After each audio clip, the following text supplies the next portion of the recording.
like this. Hit it. The Roger Report live morning show, weekdays at 9 a.m. Say y'all, I was on Roger's panel a few times and I couldn't take it. The heat. I got out the kitchen. It was hot. I was sweating. I had to get out. He's Roger, and he's right. Check this out.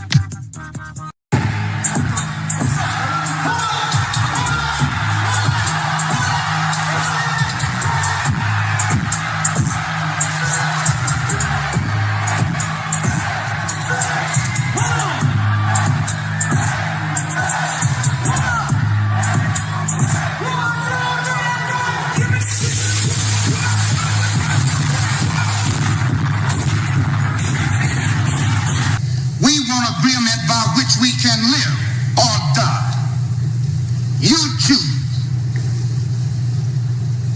I have spoken to you a lot of times in hatred and anger, and you have not heard me. Well, you had better hear me today. If you won't listen to me when I make an appeal for the Negroes because you have no concern for the Negroes, listen to me when I make an appeal for America. You claim you love America. Well, we love America. But you are driving us back and you are making a Samson out of us, and we are going to pull down the pillar.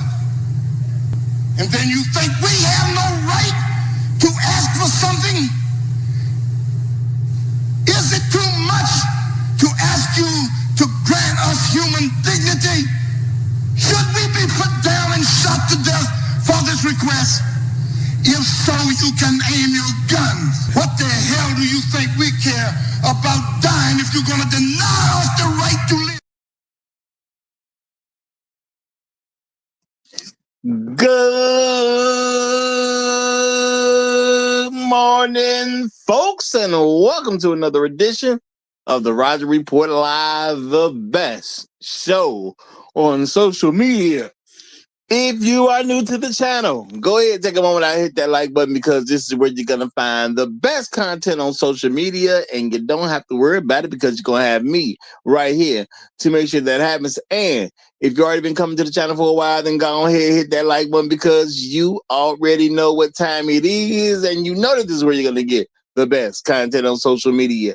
It's not a mystery to you at this point. You've seen other people do it. You've even seen people do it well. But what you have not seen is anyone do it quite the way I do it. So make sure you hit that like button. And everyone, yes, everyone, take a moment out to share the content, y'all. There are so many people who need great content like this, and it's just a small thing you can do to help the world be a better place. And isn't that what we want at the end of the day? Don't we want the world to be a better place? Of course we do. So share the content now. Share it through your social media. Share it through word of mouth, or even text someone's phone. But do what you got to do to help spread the word.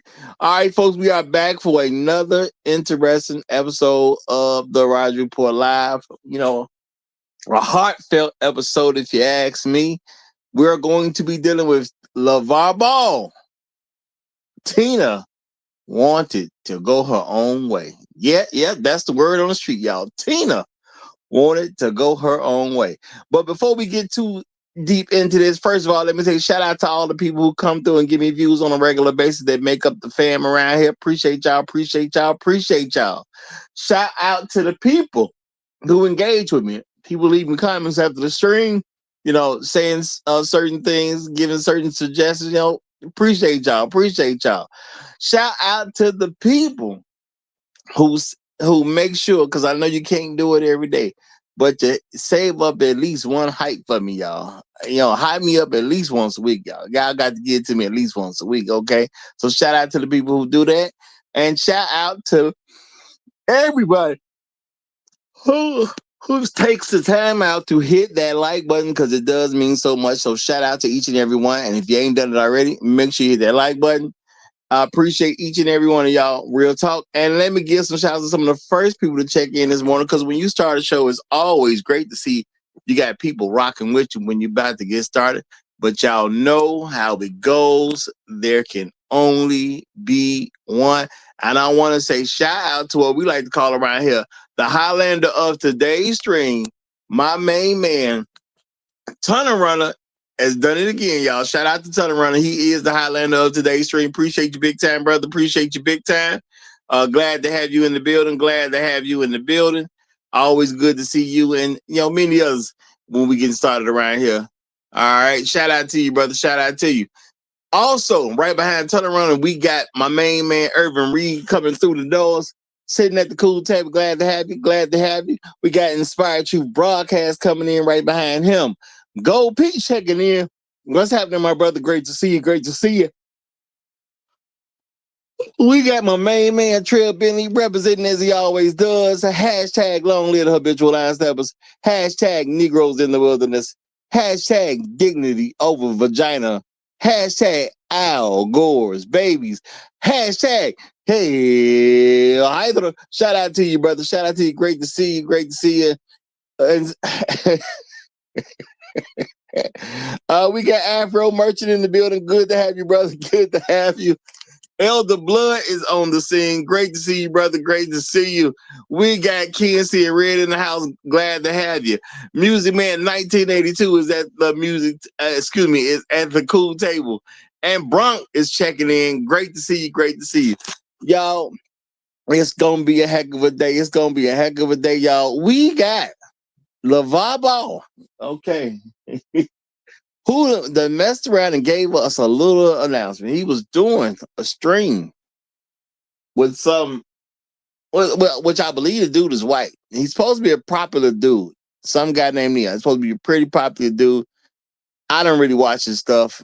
He do some, I guess what people would consider nerdy stuff or dorky stuff or whatever. But for some reason, he's like very loved, on social media. So he's like, he got big money now, He's I don't know it. I don't know it. He's much younger man. But he's white too. So I ain't gonna even pretend like I be watching him like that. I ain't gonna pretend I do it. I know the guy's popular and he's rich now due to social media. So, shout out to him for that. But that's like a thing about, I think it's got something to do with him being a nerd, but whatever. So LeVar Ball was doing the stream with the guy, but the guy's very popular. Okay, he's very popular. Okay. Now, this is the thing. Shout out to you, Earthy. I see that. He was doing he was on the line. Neon was visiting LeVar Ball, to my understanding. And announcement got out quick because the Neon guy is supposed to be very, very popular. LeVar Ball said, Tina ain't here basically because we ain't together no more. He said Tina wanted to go her own way. And people took that for something. Now, they've been married, all these years, about 30 years they were married. And let's keep it real, y'all. And I know it's hard because they be messing with my channel so much. I actually gave her an award for being a, great wife for the Black community. Yeah. She was around long enough to get a great wife of the Black community. Okay? Yeah. And I'm gonna tell you what. Yeah, I watched the clips. I'm gonna tell you that, brother. I watched the clips to see what was going on. Okay, I watched the clips. I had a busy weekend, but yeah, I watched the clips. So yeah, I saw what I tell you to see, brother. I saw what I tell you to see. I definitely saw what I tell you to see. Okay, and you know what? I ain't gonna front, brother. This little announcement that he made. Not that he was making it like an announcement. He was just saying what was going on. Okay. He was just saying what was going on. Shout out to Afro Merger. He said, "Does that mean you take the award away?" Not necessarily. Not necessarily. I didn't even think about taking it away from because they had as LeVar Ball said a good run. Okay. He said they had their run and they did. Okay. And they have produced 3 well-to-do Black men from their run. Now I know people might say, well, they half white. Well, in American society, that's black. Okay, that's how they're gonna be viewed for the most part. It's black men. But they got 3 well-to-do black men. 2 doing a little bit better than the other one. One didn't quite make the NBA and make the he didn't make the impact that was previously thought he would be able to make.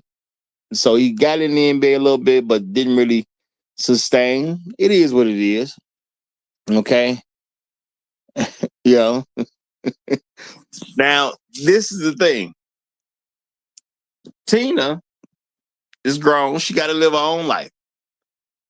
And I know a lot of people are looking at this in some ways. And I know, as I saw guys' perspective, yes, there were a lot of guys with the perspective of what Tina doing. Tina been rocking with this man all this time. They got kids. Kids are grown. They all got good careers in front of them. Why would you leave now? Okay, the hard part is done. And getting the kids to a point where they don't need you anymore is the hard part. That's done now. Why leave now? And you know what? Sometimes different things, they bring out the best out of people, and sometimes they bring out the worst of people. Now, y'all, can we respect the fact that Tina and Lavar Ball ain't really gave us nothing as far as what the divorce, why they getting the divorce? They ain't really gave us much. Okay. They didn't go out their way. Okay. They didn't go out their way to as some people do, defecate on the other. Okay. They did not go out their way to do that. They could do that, but at least as far as what I know right now, neither one of them has went out their way to defecate on the other. All right. So it's social media though. People gonna have their speculations. All right, people gonna have these speculations of what happened, or what went right or what went wrong. All right. Now, Lavar Ball, good man, good father, great husband. That's what we know about Lavar Ball. He is a good man. He's a great father, really. I say a good father, but he's really a great father, and he's a great husband. And the thing is, people saw it. Okay, I ain't never seen so many people. Well, I ain't gonna say never, but it's a whole lot of people who got mad at Lavar Ball instantly because he announced that his wife decided to leave him. This is the funny part about how things work. And like people don't even pay attention to how they present themselves. Lavar Ball announced that Tina is leaving him. And y'all know what the people did? Well, you know what? I'm gonna keep it real. Men went in one direction on this one for the most part, from what I saw, and women went in the other direction for the most part, in what I saw. And I'm talking about black folks, y'all. I'm talking about black folks. I ain't even saying what the white folks did. I'm talking about the black folks.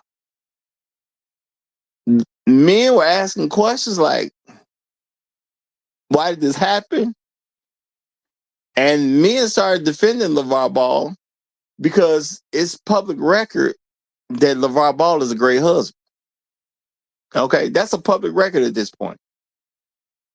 They had a TV show, I believe it was called Ball in the Family, and it's now a public record that Lavar Ball is a great husband. Now, the thing is, I guess people would trip about that to a certain degree. And, it might bother some people that it's a record of him being a great husband. He was a man that got to play pro sports himself, raise his kids properly, able to help them get into professional sports, even though one didn't really take, the other two did. Had one's becoming a bona fide star. Okay, they get making enough money to be set up for life. And you know what? Of course, because in a lot of people's eyes, a nigga did it. That ain't good enough. That ain't good enough. So, it is what it is. LeVar Ball just kept on going, doing what he do. Obviously, he's not really changing himself for the to have a quote unquote great image on camera. LeVar Ball has been somewhat of a controversial figure ever since the public was kind of made aware of this post-athletic LeVar Ball. Him as a father, very controversial. Now, I'm not going to say I'm surprised he's controversial because he's a known black father. And, that bothers people in a lot of different ways. But even though he was able to achieve some success as being a father, okay, even though he was able to make the right moves, make the right connections to give his sons a real chance, he made statements praising his son. And a lot of people came at him for that, saying, "Oh no, I think my son better than Steph Curry." People took that in a very negative way. I just saw it as a father who wants his son to be better than Steph Curry. Why would some father who has a son that's playing basketball not want his son to be the best player ever? Why would he not want that for his son? But people came at him real bogus because he was making statements like this, and you could see the hatred people have for a black man. It was coming out. People got a lot of hatred for black men, especially if they actually want to participate in their children's life. Now, let's keep it real. We live in a society where that's not an honored thing. A black man is not supposed to be in his child's life. A black man is supposed to be a deadbeat. And America would prefer it that way. But not only was he being a good father, he was being a great husband on record. So there was some deep-seated hatred that was going on with the fact that he was a great husband on record. Now, some people would say, well, you ain't see people hating on that man for being a good husband. Well, the proof is in the pudding, y'all. The proof is in the pudding. There's a ton of sisters who are saying, skip this dude. We don't know what he did behind the scenes. He's probably just a terrible husband. That's what they're saying, y'all. That's the conclusion they have come to. Tina is leaving because he's a terrible husband. Now, again, it's already public record that he's a fantastic husband. And a lot of men were looking at the obvious. Because the blatantly obvious thing is that while they were having a television show, Tina was dealing with the fact that she had a stroke, and LeVar Ball helped his wife recover from the stroke. That's just the facts of the matter. And a lot of men are looking at it like, dang, bro, the man helped you get it back after you had a stroke. And even some of the words that LeVar Ball has just said about Tina, she's always beautiful to me. Okay. I don't think black women like that. I really don't believe they do. She was always beautiful to me. Now she may not be as beautiful now that she done said she want to do her own thing. She want to go her own way. She got a whole other plan out here. Her future don't include me. I get it. He's admitting that he's a normal man. Okay, he's a very normal man. And a woman who's there for him was always beautiful in his eyes. And a woman says she wants to do something different. She's not quite as beautiful anymore. To me, that's just being a normal man. But I guess being normal ain't good enough for sisters. One of the craziest part about this thing is that you got all these women upset at this man as if he chose to leave his wife. He didn't say he was going anywhere. He said Tina wants to go her own way. Okay? Tina want to go her own way. They mad at him because Tina wanted to go her own way. Now, black women got an interesting relationship with white women. I'm going to just tell you that now. They act like they hate white women, but they steady side for white women. Okay? Don't care nothing about Tina in a good way because, Tina done took a black man, had kids with the black man, then had successful kid with the black man. But now they saddened with Tina because Tina decided to leave. They can't stand white women, but they happy that Tina leaving? Ain't this about something? Now, shout out to Elder Blood. He say, let's see what Elder Blood say. He say, Roger in chat. Let's talk hard truth. No race, especially in sex, date and cohabitate like their significant other being race fake. Example, black women don't want no Cardi B white women. That's interesting. That's interesting. But he said, hey, look, black women have a thing about making public record their hatred toward white women too. So I'm gonna say I find this very interesting, y'all. And I'm just gonna say some things just bring out the best of people, and some things bring out the worst of people. Now, and this is a black man with a white wife who black women look at black men who had white wives as a problem in the first place because, that's a man they couldn't get. So I understand that. Now they on her side because LeVar Ball has told us that Tina wants to go her own way. And y'all, it's so many women talking about you do not know what Tina had to go through. Realistically speaking, for her to decide that she wants to do something different, LeVar Ball must be a horrible person. Now, it ain't no secret that LeVar Ball is a great husband. This ain't even no secret. He was doing it on television, y'all. Okay? This is not like, well, see, the people said we don't know what's going on behind the scenes. We actually got to look at their behind the scenes lifestyle. When you put people on TV, you actually are looking at some of the stuff that happens behind the scenes. Yes, you can dress up stuff. I do understand, reality TV can be, push you go in certain directions to show certain images and things like that. But I'm gonna say a stroke is for real. All right. If you don't know nobody who had a stroke, y'all, a stroke is a very real thing. All right.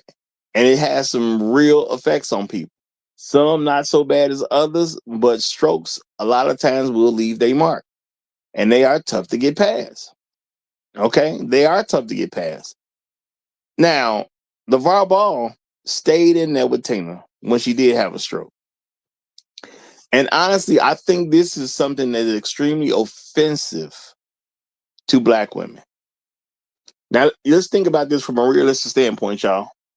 We got to be real about stuff. Would a black woman, just a general black woman, would she be glad that LeVar Ball stayed with Tina after she had a stroke? Or does she find that to be a problem? Because for him to stay with Tina is saying something about how he loved that white woman. And y'all know black women would take a lot of stuff personal that ain't got nothing to do with them. So him staying for that black woman, it's almost like a personal attack to them. She had a stroke and you still there? Now, granted, had he left, they would have called him every dirty dog in the book for leaving his wife while she's down. Yeah, they would have did that. I'm not going to be fake about that. Okay? They'd have called him every name in the book. Because he left his wife. And they'd have been like, see how brother get out? Yeah, they would have did that. But that does not mean they like the fact that he stayed, because that white woman, she had a stroke and he could have left. Because let's think about this from the other side of the fence. It's a lot of sisters that if they husband had a stroke, they think more in the mindset of leaving. Now, back in yesteryear, did people stick around for each other? Yeah, I'm gonna say that. Back in yesteryear, you got married, you built a life together, and one person had an issue like a stroke, a heart attack, or whatever, or just even fell down some stairs. The other person would have your back for real. That's the way it used to be. The other person would have your back for real. But nowadays, that's not the mindset of a lot of sisters. So for them, when they see that Tina had, you know what I'm saying, or even find out, because it's not like they studying them like that. But even when they find out that LeVar Ball was there, even though Tina had a stroke, that LeVar Ball helped her recover and kind of quote unquote get back on her feet, that ain't good enough for them. Number one, he did it for a white woman, so that's a problem in the first place. Okay, he did it from a white woman, so that don't count. Secondly, he a nigga, so that don't count.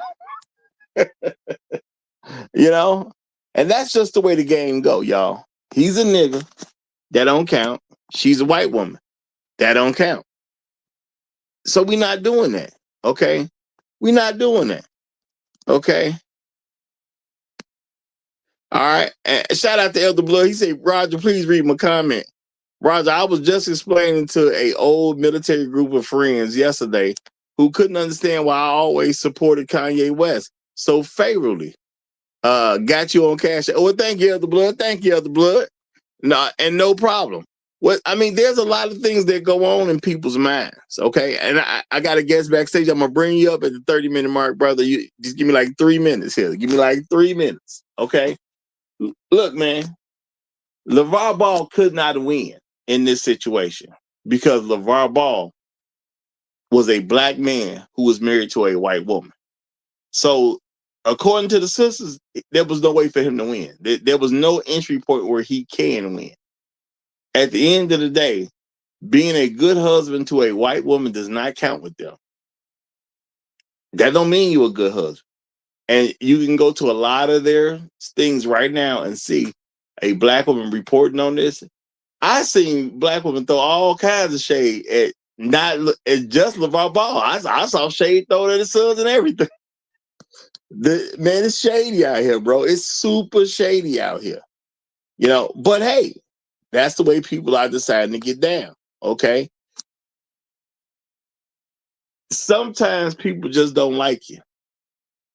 All right. And I think the hatred that black women carry for black men, and I'm talking about a very real thing. They carry this hatred for black men, especially men who ain't did nothing to them. It's so many women just literally saying, well, you know what? LeVar Ball was probably doing X, Y, and Z, making up all kinds of stuff to get to the point of why she left. We know this guy's a great husband. Now, you ain't got to like it, but we know he's a great husband. You personally ain't got to like LeVar Ball. He can rub you the wrong way. Totally get it. It's your opinion about a person. But we can't sit back and act like the man wasn't a good husband. Okay? And I'm going to say he did what basically any black man would do. What black man not going to help his wife after she had a stroke? Now, maybe the fact that he was a pro athlete and got a little more money, you can see it a little bit different. But what brother ain't finna do the same thing? Of course, our wives are beautiful to us. Okay? It doesn't make a difference how long you married to a brother. Your wife is going to be beautiful to you. And we supposed to respect that. But in this particular case, as men are trying to understand, because I saw men actually trying to understand, well, I saw women just throwing hatred and shots at LeVar Ball, who ain't did nothing to them personally except love his wife. Okay, that's all he done. That's what they really know about him. He loved his wife, and he got some kids, and 2 of his kids is playing in the NBA. But then he loved his wife because they're casual people. They're not even fans of his. They don't really know him like that. But they know enough to throw all kinds of shots at him because they just justifying Tina leaving. Not that they even like white women. The thing is, it's a nigga, so she should leave. And that's really what it's coming down to. The attitude is being exposed. And I hope people are seeing that. It's the attitude that's truly being exposed. Why do they even care? If you're not a fan of him and you're not a fan of her, why do you even make a comment on social media? You don't even quote unquote care. But now you got to let the world know that black man is wrong. We just don't know how he wrong. We don't know why he wrong. But he did something. Okay, he did something. Okay, so we're not gonna let his track record speak for itself. We got to honor the fact that he did something. We just don't know what it is. But I'm gonna slow down right there. I got my guest coming in. Uh, Eric is up first today. Eric A, I should say, is up first today. You got the mic, my brother. Glad to see you here. Glad to see you. Yeah, glad to see you too. This is my second time. Last one, but my first time here with the case. But yeah, man, this man ain't got nothing to prove to nobody. He won in life. He got married, had him a 30-year relationship, got three successful sons, all of them rich. He's rich. Now, the lady had a stroke not too long ago, and people forget he had to get his leg cut off not too long ago too.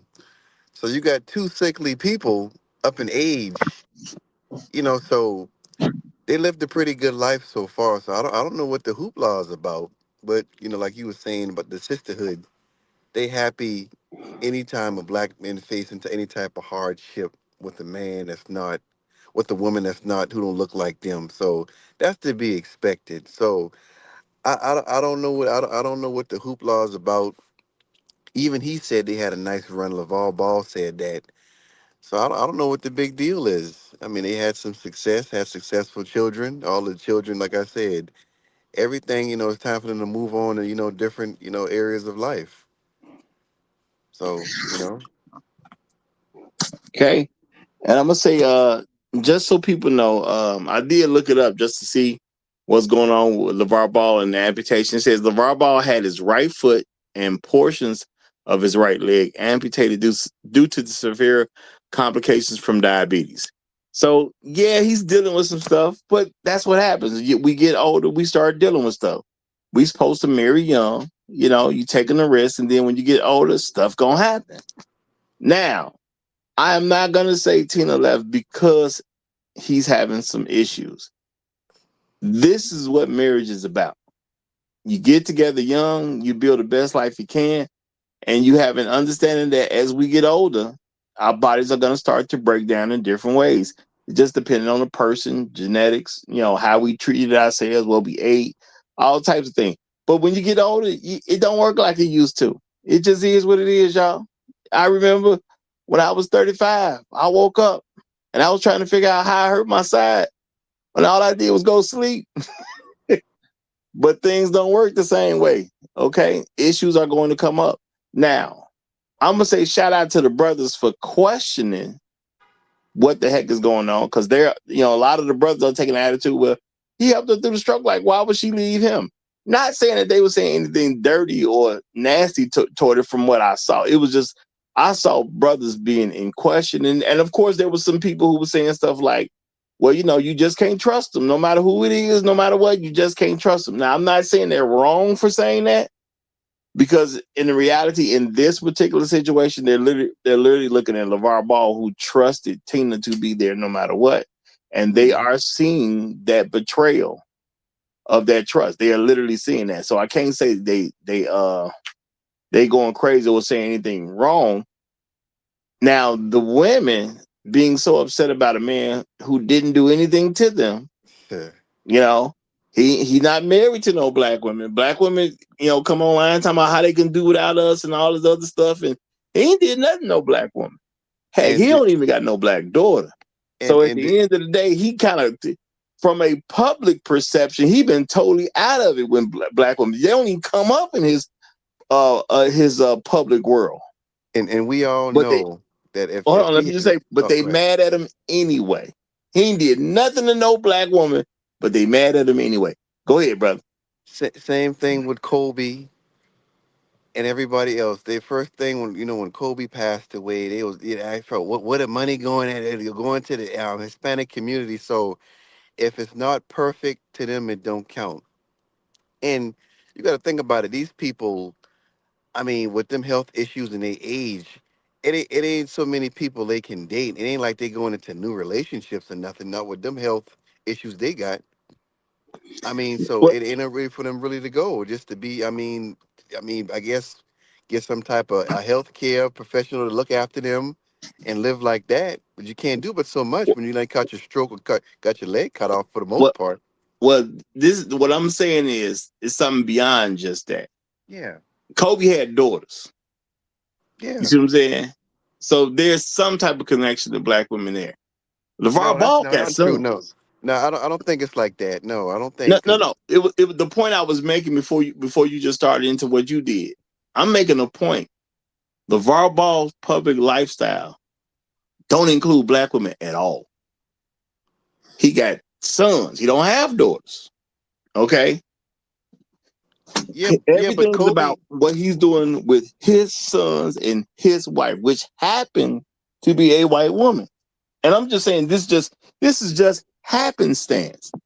yeah, So for black women to be mad at him when they already say they don't want us, they don't need us, they can't stand us, and all this other stuff, the man did not have any public lifestyle where black women were really included. Okay, I mean, I'm not saying I ain't gonna say I watched every episode of the show. I'm pretty sure maybe it's a black woman who may have worked for him or did something for him, whatever the case is, but for the most part, this show was about his family. So it was about him, it was about Tina, and it was about his three sons.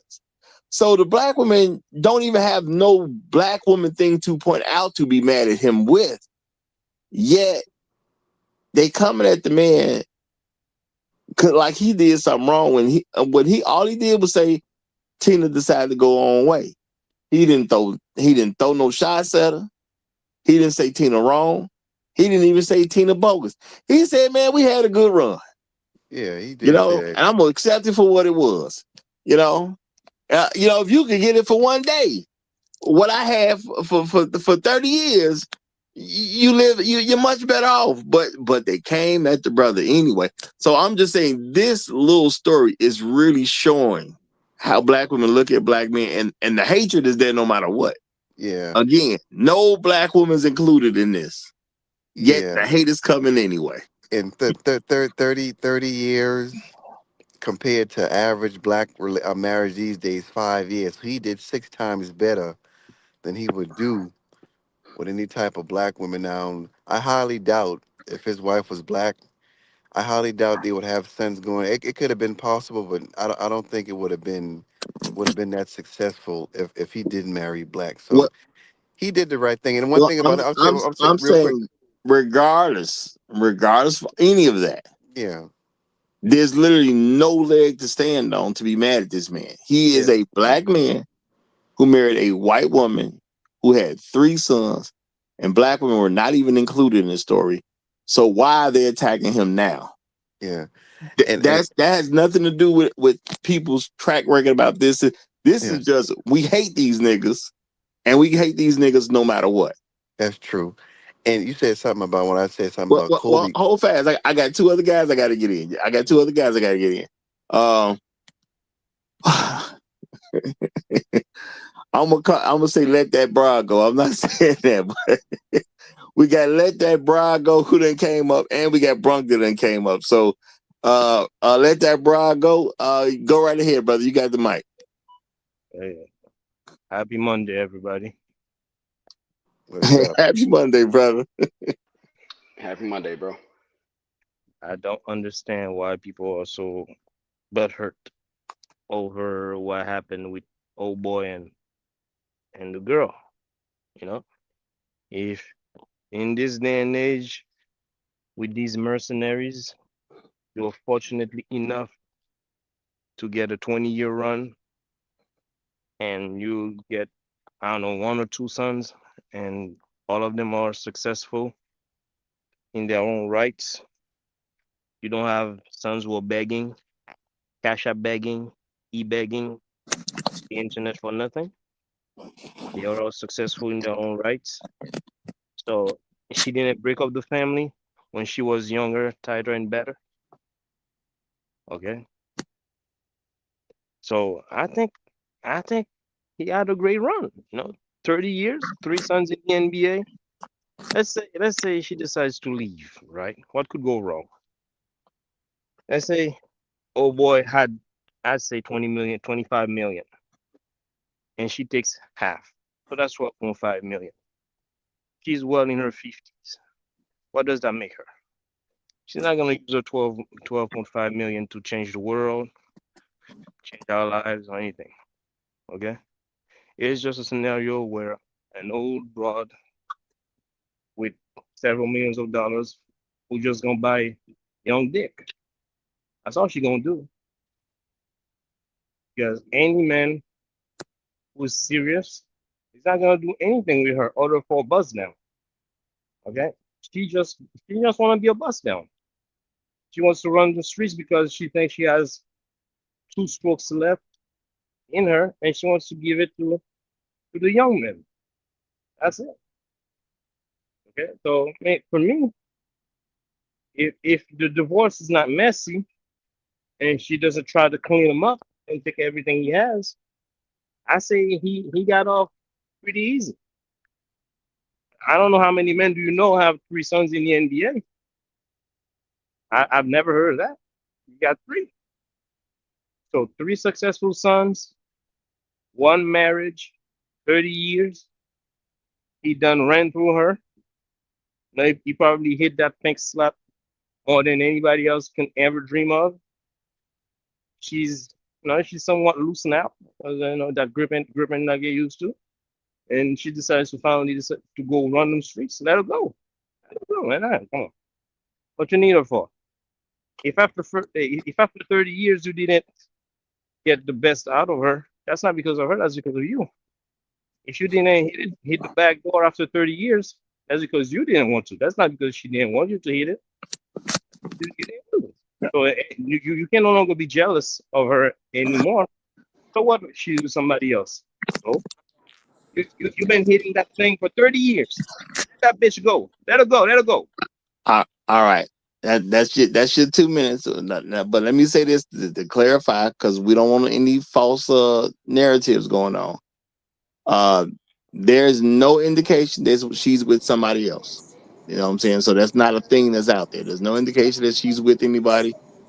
And I'm gonna say, y'all, she did have a stroke. People have a lot of times, a lot of people gonna really think about life after you have something such as a stroke, because you know, that makes you think about mortality and things like that. So we don't know why she's leaving. It could be directly related to the fact that she did have a stroke, but there's no information that there's something else going on. Nobody even knew anything till Lavar said what he said. And it don't mean she gonna be a dirty person or anything like that. We don't know. We gonna have to see what's going on. So I'm just saying, let's not throw a lot of shade at her for no reason. You know what I'm saying? Let her do her thing. She all right. Okay. Don't be like the sisters and attack Tina, thinking something wrong with Tina, and we don't even know she did anything wrong. Okay, that's kind of what the sisters are doing to Lavar right now. Let's not do that to her. She made some black men that two of them got decent careers in the NBA. Like I said, one of them is shaping out to be a star. One is having a well-to-do career, but did run into some injury issues. The other one wasn't able to really last in the NBA, so he's moved on to music, and hopefully he'll continue to do well in music. But you know, it was 30 years. She we don't know that she gonna try to take Lavar for everything he got. She got rich sons now, so she should be okay. She should be okay. But let me let Bron get in here. Do your thing, brother. Do your thing. All right. What up, Roger? What up, chat? What up, panel? What's happening? What's up? What's up? Man, man. So, um, I got a lot to say about this, man. This is a very crazy situation. But I was watching a video from their actual channel earlier this morning, and something stuck out to me. It's very interesting. It's part of the conversation they were having at the dinner table. Tina said something like along the lines of, we're all leaders here, and she was speaking about how they're all how she was helping to lead the family in the direction everyone needs to go in. And so that was a very interesting remark to me in that particular segment of that show. Just that comment in and of itself, because it kind of invited me into her mind space, right? And then she also just kind of made some comments in that particular segment towards Lavar, and almost kind of dismissed him as kind of goofy, like she didn't really take him seriously. And this was documenting her journey overcoming this stroke. So those two particular things in that segment were very interesting to me because again, it invited me to into her mind and kind of gave me more perspective of how she thinks and how she views the world. Right. In addition to that, though, I will say this: LeVar Ball, they have been coming after him a long time, ever since he got all of his sons to the NBA, since he got Lonzo to the NBA. I remember even one particular time where they kicked him off of ESPN because he made a comment towards that Molly chick who was Jalen Rose's ex-wife uh, about switching gears. He said, "I'll switch gears with you anytime," but he wasn't saying it in this sexual reference. He was saying it about the conversation they were having, and then she kind of faked to be offended by it, and then there was this whole saga where he ended up getting kicked off ESPN because of that. But regarding this particular divorce, man, I think it's a shame. This guy, excellent father. I mean, goodness, What? a dad that takes three sons to the NBA. I mean, just getting one son to the NBA, that's an amazing feat right there. It takes a lot as a father to do just that, but to take three, oh my goodness. And you leave that behind. But I want to be long with it, so I'm gonna let my plane there, man. All right. And let me just say, he was not kicked off of ESPN. Now, I cannot tell you that he's been invited back since that particular show, but he wasn't kicked off. He still finished the segment and all that. She was fake offended, but they didn't ask him to leave anything. So it was just, the show kept on going. And yeah, she did try to turn something that was non-sexual into sexual innuendo. So, it was easy to see that that's what she was on. But hey, it is what it is. And I guess now that we know a little bit more about Molly, I didn't even remember that was her. But now that we know a little bit more about it, well, are you sure that was her? That wasn't. I don't remember that being her. No, it Molly was Molly. No, it was Corin her. or whatever. It was her. Yeah. It was her. Yeah, it was her. Yep. The one who said everybody can hit it. All you gotta do is have some. All you gotta do is be able to Jackson. make her laugh or have a bag, have some money to spare, whatever. Anybody can get it. Basically, is what she said about herself. So I guess you got to take that in consideration too. You know what I'm saying? She's a little different out there. But she had said if you can be funny enough or attractive enough or you got enough money that you can hit it too. That's what she said about herself. That ain't me. That's what she said about herself. So it is what it is. I can't be too surprised on her. Tunnel Runner, what you got for us, brother? Yeah, man. I was going to say, if I can get 20 more years of pancakes and I can get a son into the NBA, I'm going to be a happy man.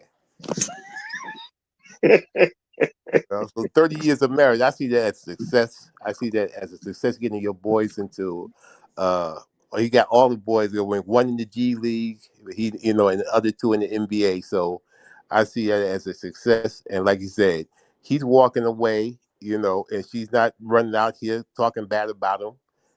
She just said she wanted to do her own thing, and he's not talking bad about her. So I see that as a success. And, he's able to continue his life and enjoy himself and got a smile on his face. And she doesn't seem to be too, she's not out there crying.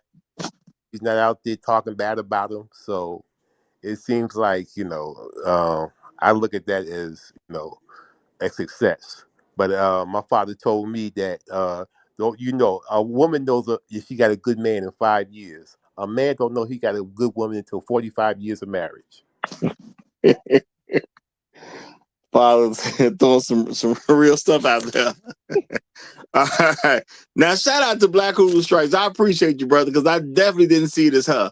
He said that was Joy Taylor, not Molly. There we go. That was Joy Taylor. See, yeah, because I was like, no, Oh, my bad. I that thought that was ain't right. Molly. Yeah. Now, and it was Joy Taylor who said that about herself. Not it wasn't No, no, Molly. no, no, I no, knew no, no, something was no. off. He I knew said that something. to Molly. Yeah, He said that to Molly. Joy Taylor said that about herself. Oh, that was Joy Taylor, not Molly, who said that about. Yeah, that was Joy Taylor. But was it Molly who was actually at the point well who tried to who was fake offended? Was that Molly That was that was Molly. fake offended? Yeah, that was Molly.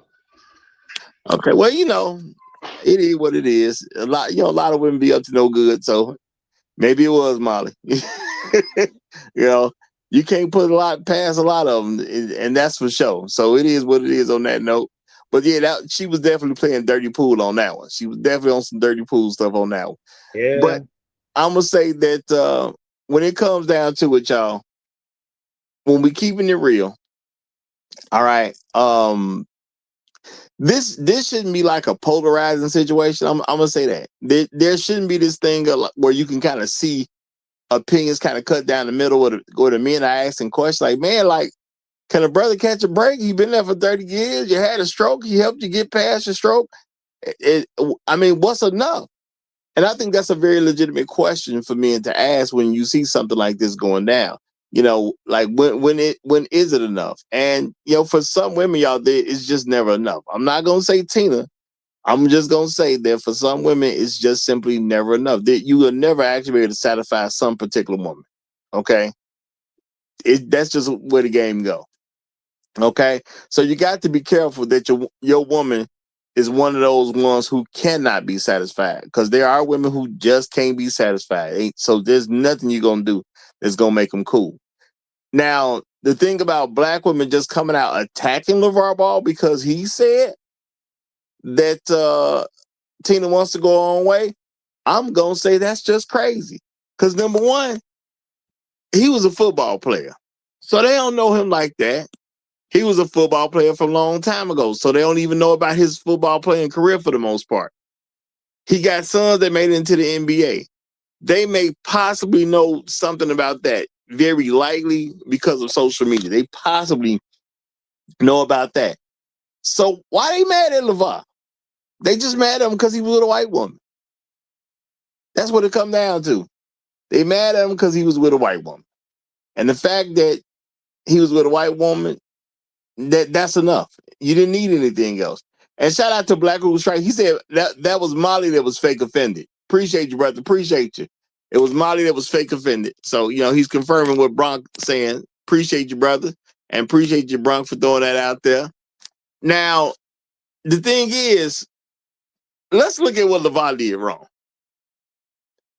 LeVar married a woman. He stayed with a woman for decades. He wasn't a deadbeat dad.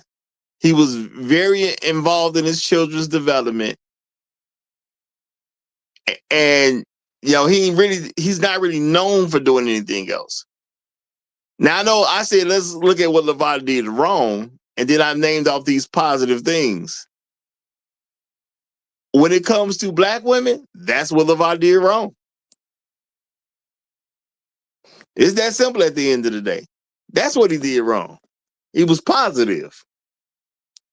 He actually helped his sons. He actually loved his white woman. And I think, women were extremely offended by this, which is why you got so many random black women making strings, tearing LeVar down and other people down. They're not even just leaving it, we just gonna tear LeVar down. They tearing down his sons and everything. What did he do? He announced that they moving in different directions. How did he crap on her? He didn't. He let it slide. He didn't make it where it's no big deal. She going her own way, and she can do that. He ain't even acting bitter about it. Okay? And yes, there's been some woman who's been around that I don't know if he confirmed that was his woman. She got a little dookie duke on her. You know what I'm saying? I don't know if he confirmed that's what the show looked like. That's his woman. I'm just gonna say that. It show looked like that's his woman. But again, the brother ain't did nothing to nobody. He just living his life. He dealing with it. He taking stuff in stride. And I guess he ain't supposed to do that because he a nigga to some people. I guess he ain't supposed to learn how to move forward in his own life, I guess. But no placeholders here, so I'm gonna go ahead and give it to you. And then I'm also give it to a creator who's about to come up right now. The sponsor of the stream is in the building. All right, go ahead, no placeholder. What's going on, Roger? What's going How on, you panel? doing, brother? Doing all right. What up? What up? Yeah. So, yeah, you see my my additional name, right? No place at #1 Mary Simp. Okay. So No such thing in my book, but I feel you. Yeah, no, I know, because it it is what it is, Roger. You get what I'm saying? I'm kind of in the same position as Lavar. It's like if you give me 30 years, I'm kind of not vexed with you. You get what I'm saying? It's like so. It's like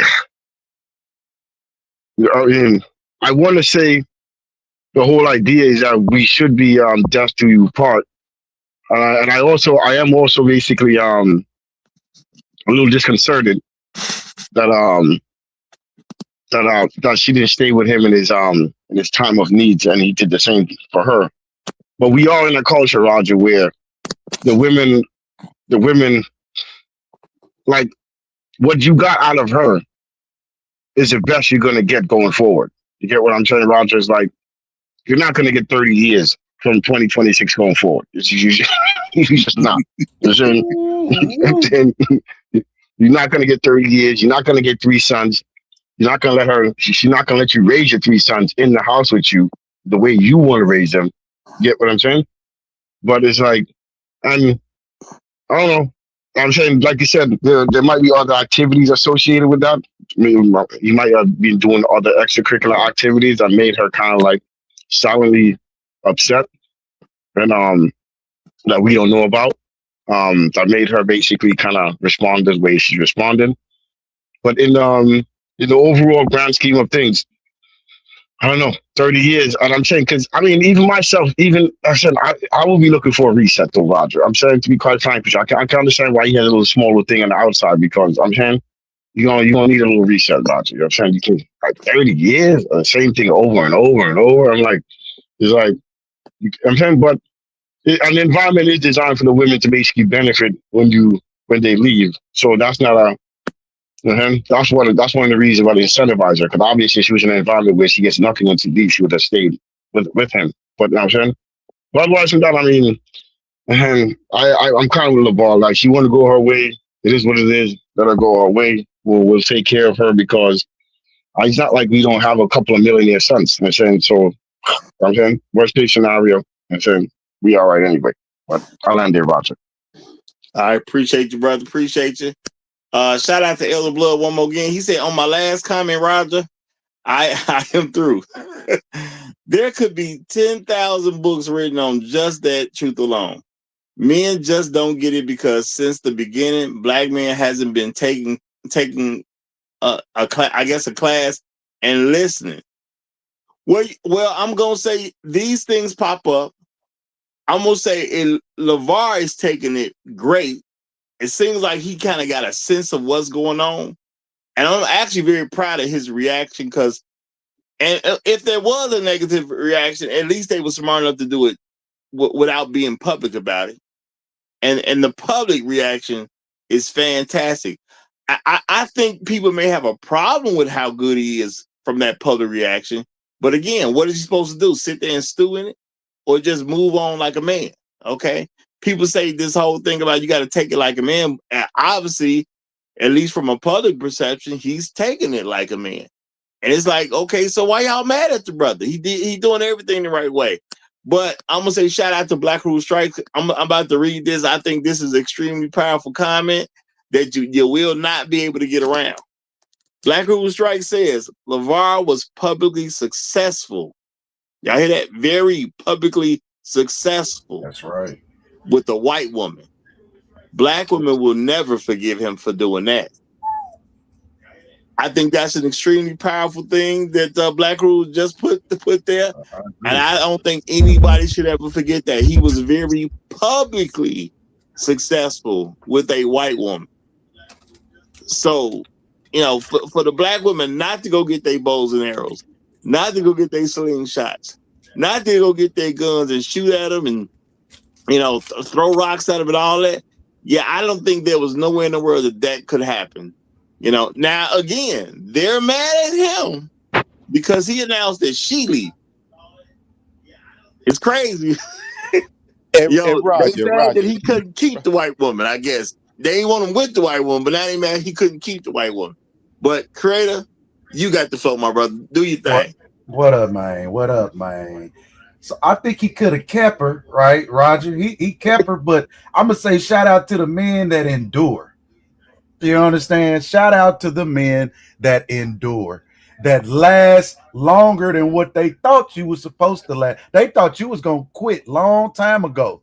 They thought you was gonna be everything that all those statistics say that you was gonna be. So shout out to the men that endured to the point to where they just like, you know what? Since you not leaving, I'm leaving. Since you wasn't gonna be the bad dad that I thought you was gonna be, you know what? I can't hang no more. Since you gonna actually do the death till you do we part thing, you actually gonna take that literally. I can't even wait no longer. And he's still taking them down at damn near 70. Got him a new fresh one with one toe or one leg. Come on, man. I mean, what more can Superman do, bro?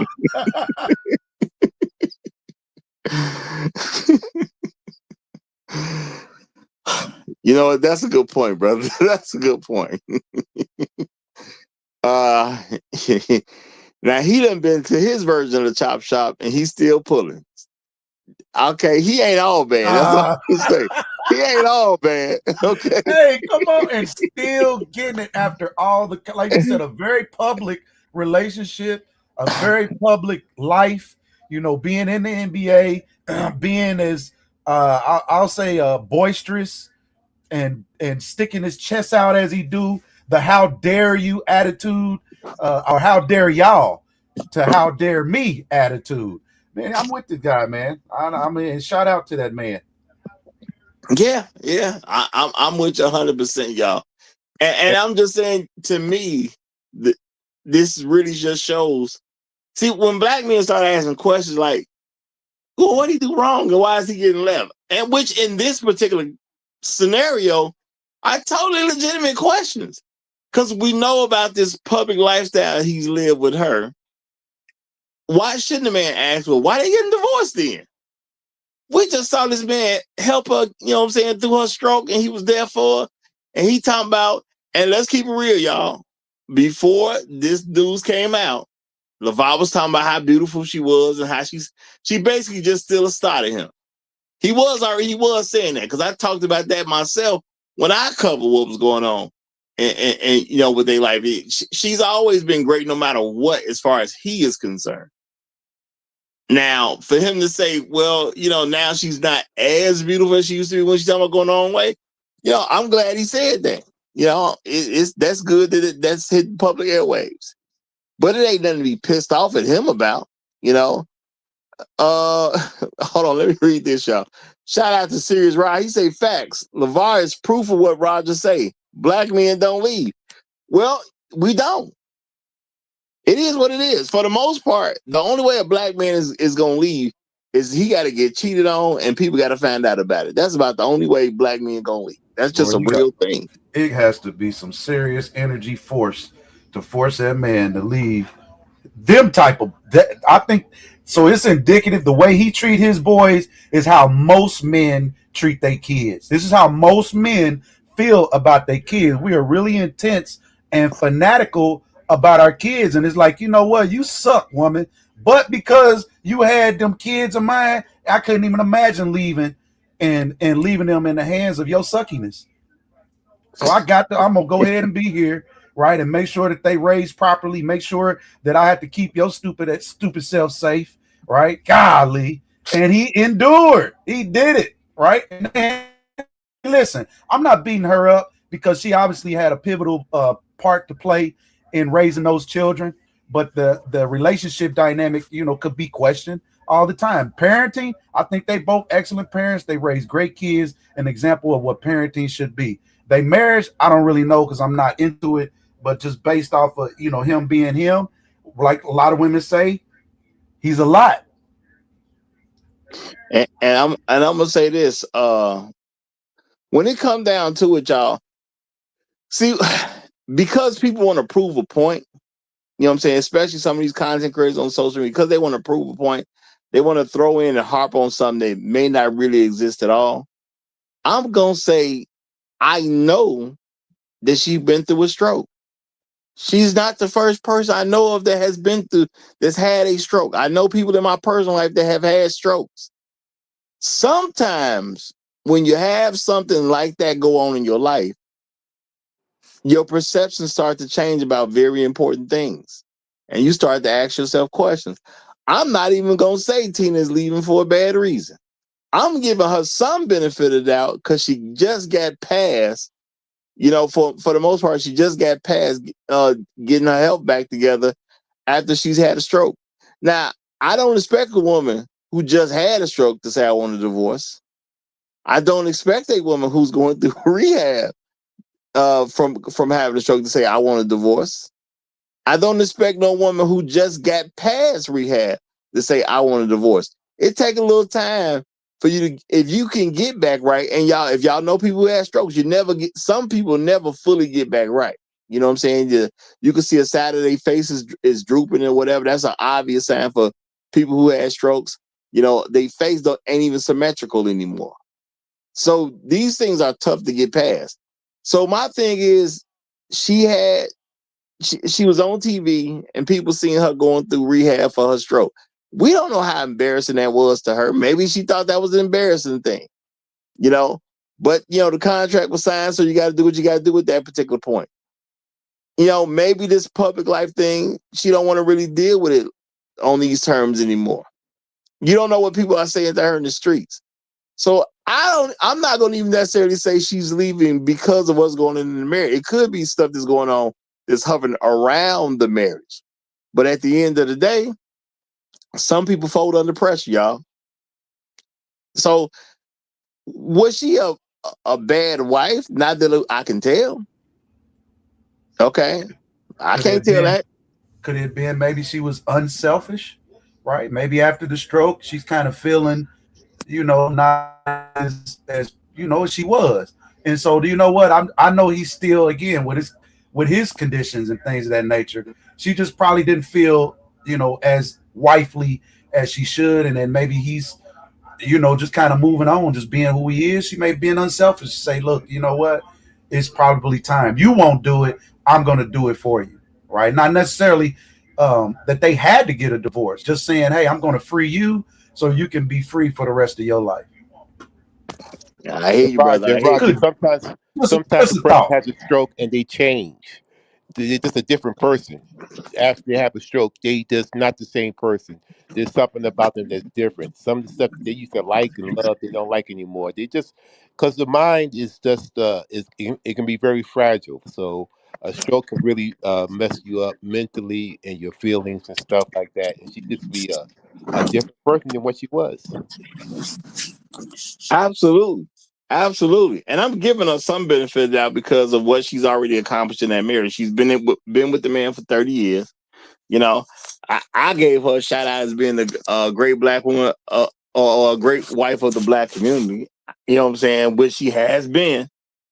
And, you know, these things are tough to deal with, you know? And I understand people can have very complicated thoughts after they've been through this type of stuff. So that's why I can give her some level of benefit of doubt because she's already put some work in that's gonna help black people in general. Her son's making it to the NBA, even though one didn't stick. You know, her being a great wife to a black man on television, I think is gonna help. At the end of the day, some women watch this type of stuff, and some woman knew she needed to improve her game because of what Tina was doing. And shout out to Elder Blood because he did send the cash app. He said God specifically told the black man to subdue everything. Elder Blood coming in strong with the point. He coming in Go get strong. him, boys. Go get him. Say everything, okay? And Roger, one more thing. Um, love, um, Mr. Ball is a man that's a positive man. He's positive about his sons. He's positive about himself. He was positive about his marriage. And a lot of people don't want to see that. A black man being proud of himself, being positive, and spreading that positive energy to other black men. Come on, man. Something that they don't want to see. Come on, So Tony. yep. So you have to recognize that, and then say, and as you were saying, same thing about when you have a stroke. It's like almost like you almost like you died. So you have like a second life. So you might want to go a different direction when you realize that you got back and that you only have that life is very fragile.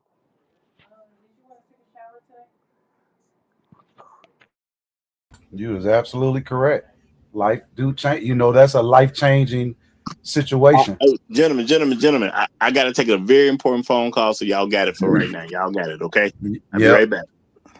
Yeah, that is a life changing situation. I said Well, let me sometimes. let me ask this. Let me ask this Go because ahead. I respect that y'all trying to be fair, right? Not trying to be Uh oh. biased or anything, right? When was this stroke, right? When did this stroke occur? What year? I don't know. We probably have to do some research I'm about real to pull quick. it up. I'm about to pull it up really fast because that matters, right? If this stroke happened a while ago, then why all of a sudden now? If it was because of the stroke, Like Yeah, my but man but I mean, Charles what I'm just saying, said. the strokes change people. 2017, 2017, almost a decade ago. Okay, so I'm not too sure if I'm gonna jump on that train and say that the stroke has something to do with why she eventually ended up walking out of her marriage. It's almost a But decade ago. No, I Thomas said that though. He said that it we're not changes you saying that. psychologically. Yeah. It's going to change every. I mean, it's a life changing thing. If you have a heart attack, a stroke, right, you got to get over the physical hurdles first, right, and then you got to get over these mental hurdles at the same time. And then I'm sure there's immense Hmm. financial hurdles, right? Just all kind of like, and that's before you got to go from having all these responsibilities and waking up doing something and a routine every day, and now you don't have the capacity to do those same things that you probably considered as a woman or as a mom that you live for, and now you can't do the very things that you actually live for. I think that would be traumatizing.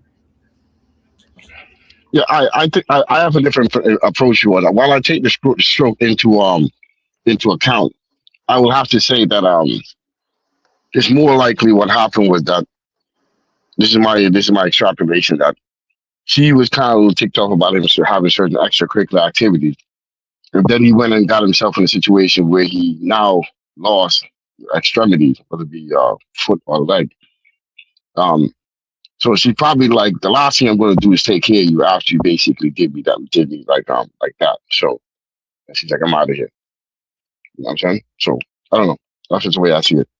Oh, so you're saying because he didn't take care of his diabetes well enough in order to keep his leg, that you believe that's what led That to her that, decision to leave? that too, and maybe a combination of him having like hoes out there and shit like that. I'm saying. Oh, So okay, got you. Like maybe He got him side a chicks young or something baddie like that. now. Well, okay. yeah, So yeah. I mean, because he's like, mhm. well, you know That's what I right. And believe on about top of that. that, go ahead. Go ahead. No, you go ahead. No, on top of that too, because of their financial situation, it's actually advantageous for her. Meaning that she can leave him and be a millionaire instantaneously. You know what I'm saying? So still be a millionaire. So I mean, Yeah, so I said earlier, like I like this kind of breakup because of the fact that it's in Louisiana, right? All of the sons are raised. These people are well off. They're not tearing down a black family through the midst Come of this on. divorce. That's the best way that it can happen, in my opinion. You know, my only concern is the people who think that they are higher class people, right? They look at stuff like that, and then from a societal point of view, all women believe that they can just walk out and leave their husband if they unsatisfied about something, right? So I try to push back on that because of I know how society looks at it. Once it gets social media exposure, once people start getting their opinions, and once they start speaking out on this opinions, and things are formed, and people make decisions in their own lives based off of those opinions, right? So that's what my concern is in the whole thing. When it's a public figure like that, that everyone knows, it gets buzzed, then you have that risk of people essentially living vicariously through them.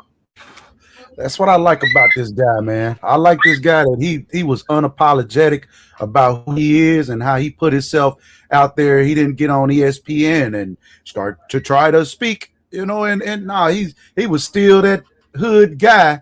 You understand that he's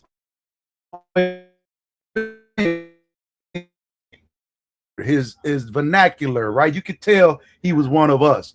And he didn't never dumb that down when he was speaking and rooting for his boys, right? They tried to keep him on the low. We don't want to put that type of black man. How dare we put this black man, successful black man, in the eye of the public, right? He done raised several boys successfully, and he's acting like him. He's doing it his own way. I don't have to follow y'all rules and y'all way of doing things. That is not the image that they want to place, especially on a Disney type of franchise, ESPN. They don't want to put that type of narrative out there. This is a little left field, but I'm going through Disney Plus, right? I just got Disney Plus because new movies is coming out or whatnot. Actually, that House of the Dragons just came out, so whatever. I'm a super nerd. I ain't tripping. But at any rate, I go in there looking, and the kids, we looking for the faces. They want you to do the profile, and I seen no black people. Like, I like Disney must not like black people or something. All the options was not us. So I just want to go there. So to have a man like this come out to be a true real life, and again, I'm not looking at it being perfect, but a real life superhero as far as a dad is concerned, as far as a provider, as far as a leader of his household, that's one of the examples. All the imperfections, the vernacular, all the statistics that somebody could probably want to say about us, I think he is sort of proved that what we say all the time, the statistics that we quote that are positive statistics. This is an example of that type of individual that we don't really celebrate, to be quite frank, enough, because he's not shirt and tie, right? He's not a shirt and tie type of guy. He's not a scholar. He's not a scholarship type of guy. He's smart and seems relatively intelligent, but he doesn't exude that when he conversates. He's not a scholastic type of individual. And so to have this individual, which is basically most of us in our community, is that individual. That's my uncle. You know what I'm saying? Them is my brothers and my cousins. That's the way that they are. They act who they are, but they're heavily responsible, heavily involved in their family and community. They just not, public about it. Yeah, I think that's what they hate about it the most. When you think about it, it's almost like the hatred is coming from the fact that we don't fit into the false narrative about us, right? I think Roger said earlier, he said that, we as black fathers, we're not supposed to be as involved as we are. We're not supposed to be out here raising sons that are, going on to be very successful. That's not supposed to be the truth about us. We're supposed to be deadbeats. We're supposed to be years behind on child support and running away from our responsibilities, right? We're supposed to be popping out all these babies and not helping to raise those babies. That's supposed to be the truth about us. We're supposed to be love. We're supposed to be criminals, right? So when you do get those black fathers that are public like that, that's exactly what they're going to do. It's just a natural byproduct of that. Oh, this ain't supposed to happen. You ain't supposed to be this type of father, right? So, what's even more challenging for him is the fact that he did this. Now, this could go either way, but he did this success with a white woman. So here we got this blackity black man. Now, he's necessarily never claimed to be extra pro-black or whatnot. But again, I'm just going by his behavior. But he did that. All this success that we talking about, he had boys, and he did that with a white woman. He did that for 30 plus years, to the point to where now, in the height, or we could even say the end of the relationship, she decides to call it quits, and he goes off, to get the ride into this just don't happen, brother. He gets to ride off into the sunset. Now, again, our perfection, I look at no man as being perfect. And especially if you're a dad and a provider, Oh man, Yeah, you had to do some yeah, things to keep yeah. your family on Man, track. So I yep, gotta respect yep. it. There Hmm. is no such thing as no perfect dad. Yeah, Yeah, I agree. and to quickly to add to it, when you get to a certain later point in the marriage, anyway, it really is like other people doing their part. Meaning, like you as a having a younger wife does benefit you as a I'm saying as a man that's getting into his old age. But Lavar is strong. Well, aside from the fact that he neglected his own diabetes, but the point is he looks strong for his age. So it's not like he was. I'm saying he was in absolute need of supervision, meaning that he can go without a wife. You know what I'm saying? And Hmm. the real Right. advantage of Yeah. the for Yeah. death view part is that for like maybe not the Brock, it's for like the poor people. Whereas like us as poor people, like we don't have the millions of dollars or the $100,000 to pay for late stage care. You know what I'm saying? So being in a union that lasts till you die is advantageous. You know what I'm saying? So but yeah, in this particular scenario, I don't know. It really doesn't seem like it was that much of a loss for him. You get what I'm saying? Yeah. So No, you made a great point too. The life that he had, where he met Tina and had children, he could have lived out as a bachelor. He could have lived life as a bachelor, not even brought kids into this world or nothing. So the fact that he started a family shows you what his true values are. It really says a lot. At the level that they did it at in Hollywood, in L.A., Yeah. And he was California, of already a all star. places. He was already a star before he met her. He had that NFL money. This was a very successful man before he met Tina. But again, even in the midst of being a very successful man, he still wanted a family. He wanted more to show for his life than just himself and his own accomplishments and his own accolades. So not only did he, achieve greatness, but damn, put three sons in the NBA, man. You can't ask for a better father than Nope, that's exactly what he did. Exactly what he was supposed to do. He built his legacy. As I said, it's a plan. Like, I asked, man, what's your legacy plan? What do you want? Well, what I don't even know what is basically what do you want out of your life, brother? What's your retirement gonna look like? Right? We got two more people up here. We got Inspired Truth podcast came up, and then if my glasses, Bailey starts, whatever that is. But Inspired Truth, I want to give you a shout out for your show, bro. If I can, on Saturday, man. Good him. Yeah, job. that was a good one. I Thanks think so that was much.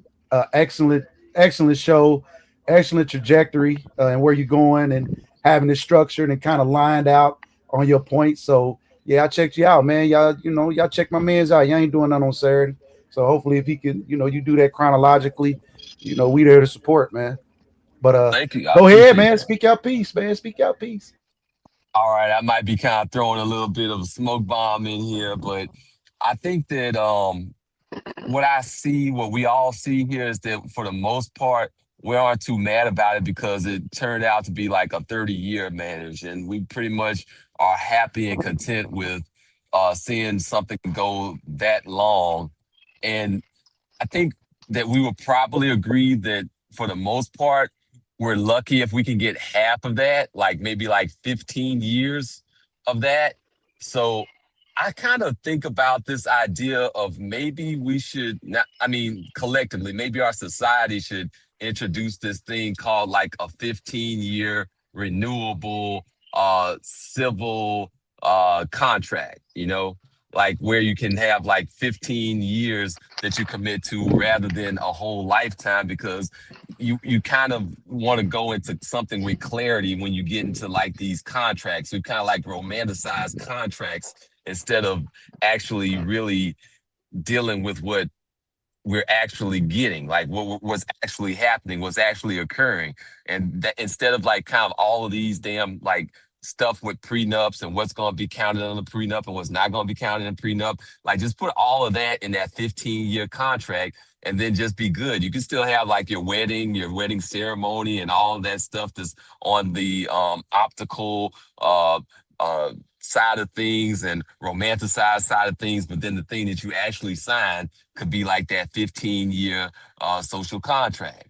And then kind of just move forward from there with a little bit more clarity instead of dealing with a whole bunch of imagery and fluff and stuff like that. I mean, I just wanted to kind of throw that out there, see what y'all thought about that. Fire, fire, fire. And let www dot get in here and say what he got to say, man, and then we'll come back and revisit what you just said. I think that's an excellent point on how to establish how what building your legacy actually looks like.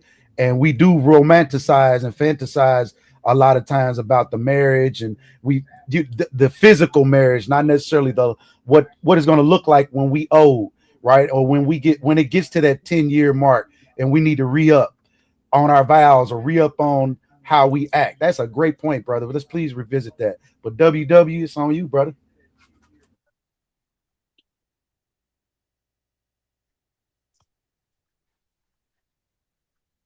Is you there? Floyd. That's you, Floyd. All right. Since Floyd is, you know what I'm saying, we don't do black time around here. It's expensive. Well, I make a quick comment before you drop? You'll be back. All right. Inspired. I think inspired. You made a good point about the amending the marriage contract and actually making it shorter and such forth. I actually think that we should just forego it in general. Like the idea of holding men financially responsible for women, and I'm saying and going forward, it's like it should not be a thing. Because that was the whole purpose of the marriage contract, Yeah, was yeah, to hold the man financially responsible for the woman and the children that came after that. I mean, we're like, for example, it's like we're all right now paying for every single mom that's in Section 8, every single mom that collects food stamp, every single mom that basically gets a free government program. We're all paying for that already. Whether we And we, I'm want to saying, or not. yeah, yep, exactly. So, so the whole idea is like it's kind of antiquated. You get what I'm saying? And it's Yeah. really backwards. It's a nostalgic relic from the past that we probably should just dispense with. Period. So Anyway, so anyway. Cool. the idea of marriage is one thing, right?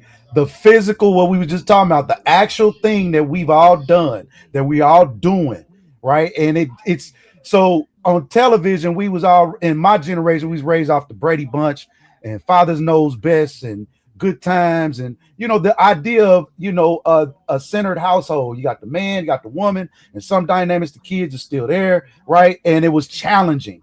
So that's where we come from. In today's time, it's not the case. Everybody doing good, right? The daddy's the doctor, the mama's the lawyer, the kids is everybody's doing good. And then further that with what social media and other mediums show, everybody's doing good. And if you're not doing good, you can paint yourself to look like you're doing good. So that has been the narrative. But the real dynamics of a relationship, you go and when people take all that stuff off, or you get home from work, that's the real life. That's the real deal.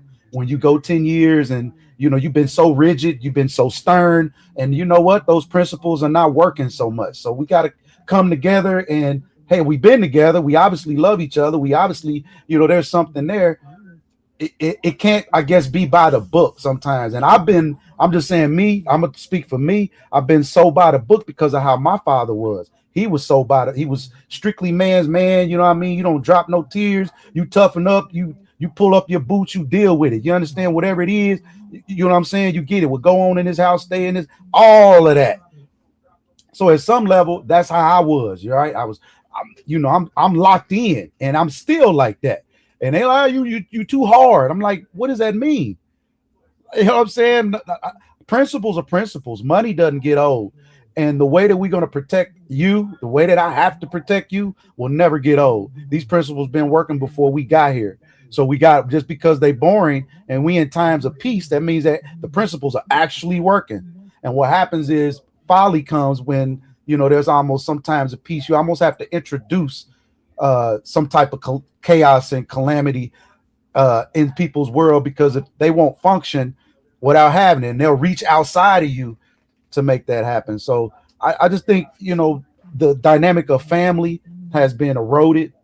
The strong man is being trying to dumb down to now being narcissistic, whatever that word is, and toxic. and toxic masculinity and all, everything we do is goddamn bad. They either got a law for it or something to say about it. Yeah, there absolutely needs to be a structure for family. And I think that we're going to still want to have like ceremonies when we're creating families too, like something there. So the whole ceremonial side of things can still exist. We can kind of restructure some of the contract to deal with what we're actually doing because we ain't doing forever. And the women are definitely not sticking around forever. So we can I kind of get do that. something to address some of that so that people can actually move something closer to reality of what's Right. going And on. you can also Yeah, the That's what goal. I was trying to say. you can look Not to in. cut you off, quick, but that's what I was trying to say because we already have rules in place for child support. So it's not like you can leave a woman with a child and not be responsible for that. You know what I'm saying? I'm just saying Right. that the Or whole the idea of being responsible for grown women is basically an antiquated concept. You know what I'm saying? So it is. that's what I I mean. agree. Well, if you go in with a bill, that's your bill. If you go in with an investment, that's your investment, right? It's all in how you. That's what I said. What are you doing? What are you doing to prepare for your retirement? And that starts with building your legacy. How do you build your legacy? What are you acquiring? And then once you acquire things, how do you You know, share that with the people that you invite and welcome into the world that you have now created? When you go you in and know, you acquire these things and make people believe that it's theirs, right? That these things that you possess is theirs. You created that entitlement. They didn't do that. You didn't enforce the boundary. So they hey now creator. know they yeah, go ahead. Um, do you think, and then no placeholder brought up the child support laws. Do you think that women or most women who receive child support are actually thinking about a legacy? Do you think that they think about things like 529 plans to fund the kids' college? Do you think they look into things like child Roth IRAs to maybe get them jump started with investments while they're young? Do you think they think about maybe investing in real estate to be able to pass down Nope. property to It's children? Do you evident. think they I'm think about saying any of those things? no, They not think at all. about It's whatever they evident. want right now. That's Yeah, what it's just it's what I want evident. now. It's evident. If What if do the you black so if the statistic, real quick, I'm in, I'm out. If so, to answer your question, the statistic that they say which is true, a lot of women are making more money, and I always ask, well, what are y'all doing with it? What investments are y'all making? We shouldn't be telling y'all to go get beauty shops and nail salon. It shouldn't even be a question. Y'all rule that industry, so you literally should be ruling that industry. What are you doing with the money y'all making? So that's all I tell men. You don't have to argue with them, bro. It's real easy. We just show their selfishness. Some certain individuals show their selfishness. yeah. They always Yeah, say you so are I you was are just who having where this you spend your conversation money. the other day. I was sorry to cut you off, bro. No, go I ahead. was just having this conversation the other day with my woman, and I was saying that most women who are receiving things like child support and food stamps and all of that stuff, they are not really investing back into the community. They're just kind of showing up with their legs open and they hand out, right? And then And give that's it actually right deplete, back to the right? system. And they give it right back, giving it right back to their community. And so it does need to be kind of updated No, and no, that ain't their modernized to where community. It's a whole nother. We got to be no, no, specific. no, no, no, no, no, no, no, no, no. Yeah. When I They say giving their it community, I'm right talking back about white to folks. the system. Yeah. We have to be Yeah. Right back clear. to the system. We have to be specific so they understand what they doing. Because if they don't know, right, what they doing, we don't want nothing ambiguous. We want to be clear Yeah. and decisive on what we Yeah. telling them that they doing. Hey, you But out here I making say that to money. say this. You're not investing in your man, your brother, your uncle, your dad, your cousin. You're not putting that money back into them, right? Therefore, now they can't use the magic of the man, right, to improve your greater Right. quality of life. That's ultimately Right. what it Right. should be. Right. Right. And I'm glad you That bring up the whole system because when you think about it, the system is actually able to ensure that all child support dollars are spent on the behalf of the child. How do we know that? How do we know this to be true? Well, because we have the food stamp card. Can you buy anything other than food on a food stamp card? So they found a way to itemize even the electronic systems in such a way that it'll reject purchases if it's not for that specific thing. They can do that with children, right? If it's not going to like those type of accounts for a child or anything that is a child item, including food or child clothing, then it should just deny the transaction. But because they don't design the system in that way, we know that that's not actually what it's intended to do. Exactly. The system is But what I'm designed trying to. to say, bro, Go ahead, brother. I agree with what you're I agree with what you're saying, but the idea is that the child is not living in their home, and he's with the child is with the mom. Once you give the money to the mom, if she chooses to use that incorrectly, you know what I'm saying? We cannot infantilize women. You know what I'm saying? It's like the whole, first of all, the idea of not making it 50-50 is already an error from the point of view of the Yeah, state. You know what I'm saying? you can get 50-50 and still pay child support. I got joint No, cousins I and I pay understand. child support. I, Yeah. I understand. But what I'm saying is that they should be working originally to make sure the children spend as much time as possible with both parents. You know what I'm saying? So Right. and Absolutely. Yep. Yep. yeah, so that's what I'm trying to say. And then after, if you have to pay a little bit more because to maintain the quality of life of the child, because the mom is basically incapable of doing so. If she misuses that fund, that's just basic. I know we gotta stop infantilizing women. Yo. They're like I'm saying, if they want to be horrible human beings, let them be. Yo. It was. I don't want to create an entire system to prevent women from basically being horrible spenders. I mean, like that's what they are. That's what Right. they are. Yeah. Yep. Well, that system already exists and it's Exactly. incentivizing, It's literally incentivized. No, no. you're They right. don't have to take responsibility. A food stamp program is independent of child support. A food stamp program is a government program, and so that Right, but comes from it's the a taxpayer. so it's not a all it's not a only though. It's not a only help that you can get or assistance that you can get. It's an and an also. So you Yeah, can you can get get food all. You can get stamps that WIC, and yeah, with Medicaid, and child and support. Yeah, You can and get all of you know that, but what and I'm so saying? bitches can literally make more money off of just all of that than actually working. no, I And understand that. That's a different point. I'm just saying that, like, when you collect with the Section 8, when you apply for Section 8, your check for your money goes to the landlord. So you have no control over that. You get your money in a food stamp card so you can buy food. When you get Medicare or basic additional government subsidized health insurance, you have to use it with a doctor. But what so I'm trying to say is that the child support money is just general money they're taking out of your paycheck and giving it to the woman. She can use it to pay anything she wants to. Like, you know what I'm well, saying? but So it's a what little different. so I'm saying, child hold on, I'm saying, create it.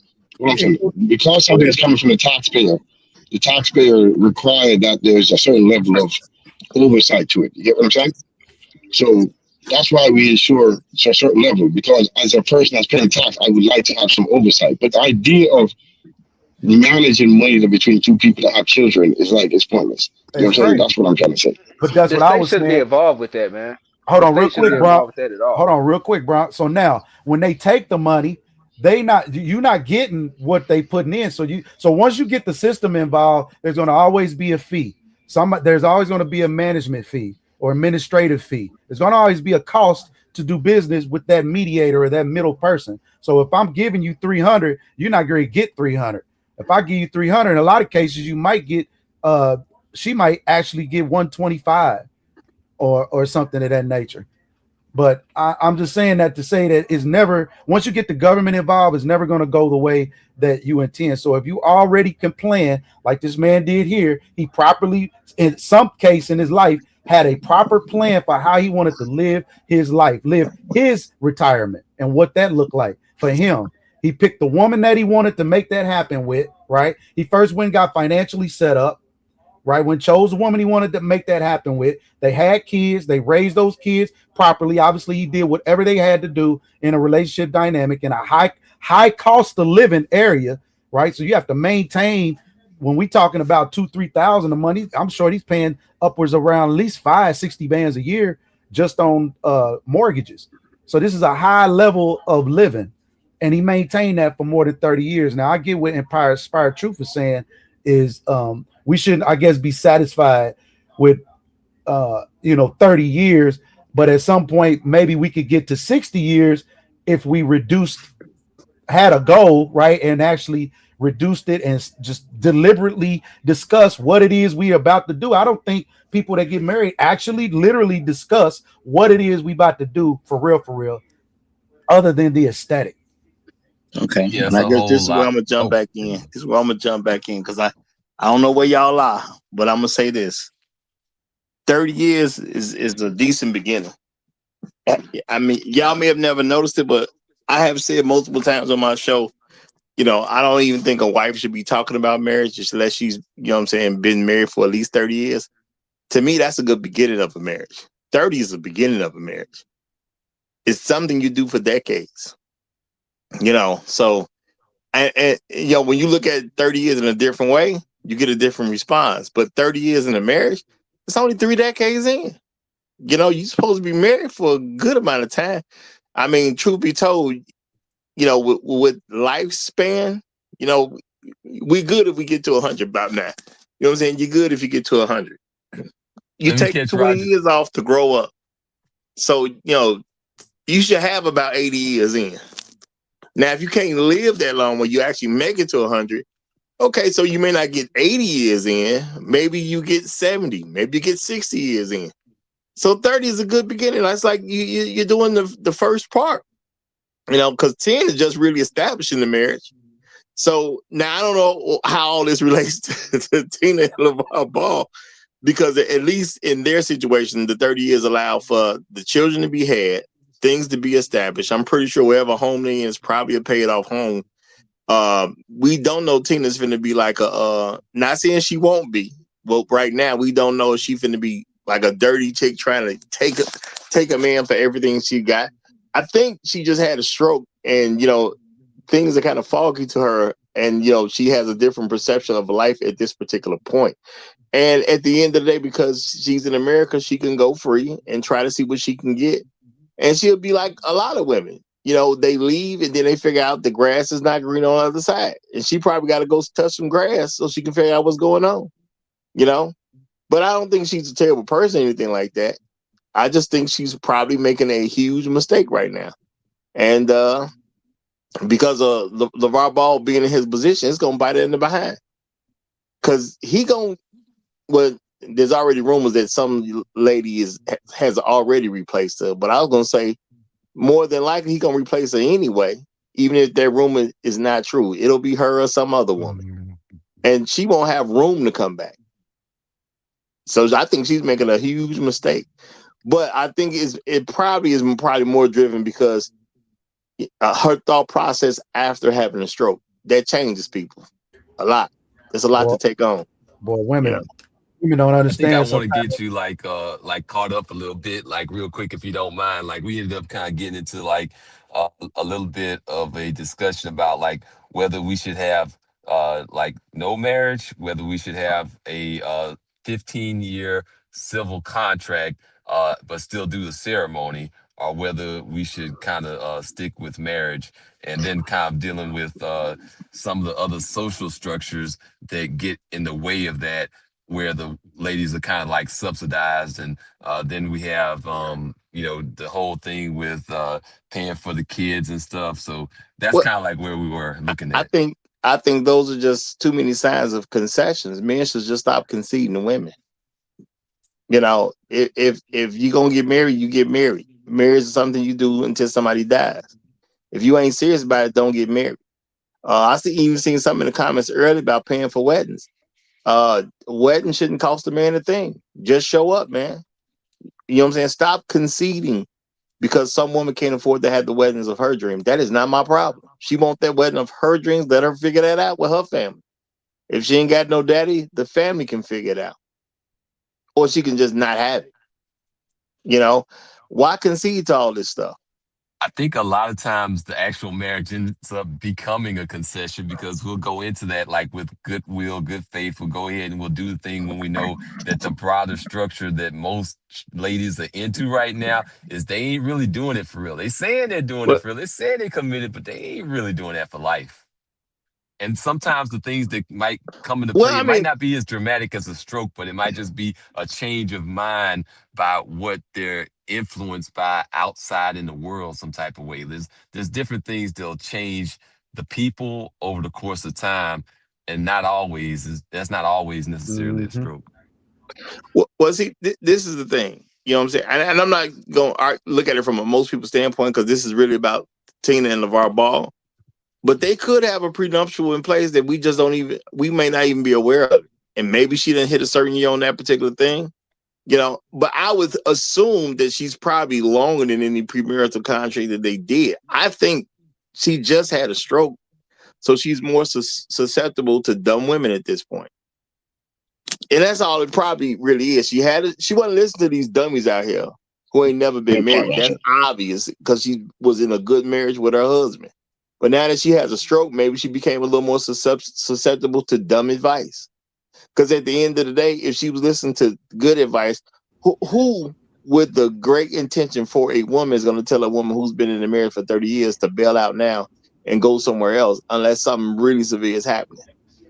Yeah, bro. I No just put. think that's a hell of a man, and I know me, and that's all I can think of is just I know me, and I'm gonna do what I'm gonna do, and I think it was probably her making her best interest that it would be more advantageous for her to move on because he probably wouldn't do it. You get what I'm saying? He's not gonna pull the trigger. He just still gonna be him. I'm still be me, but I'm not greatly. I'm not great. I would never divorce you. You get what I'm saying? I'll do all the other things. I ain't perfect, but I'm not gonna divorce you. So I think I that hear was you. No her. placeholder was trying to. You were you trying to say something too?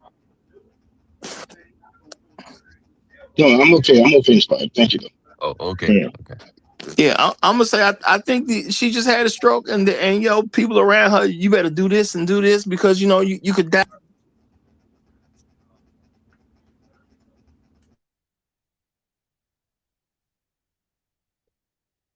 I don't hear anything.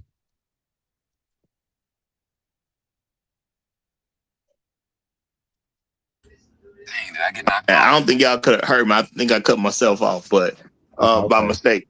But I'm just saying, if people know her and like her that are around her, you got 3 boys by this man.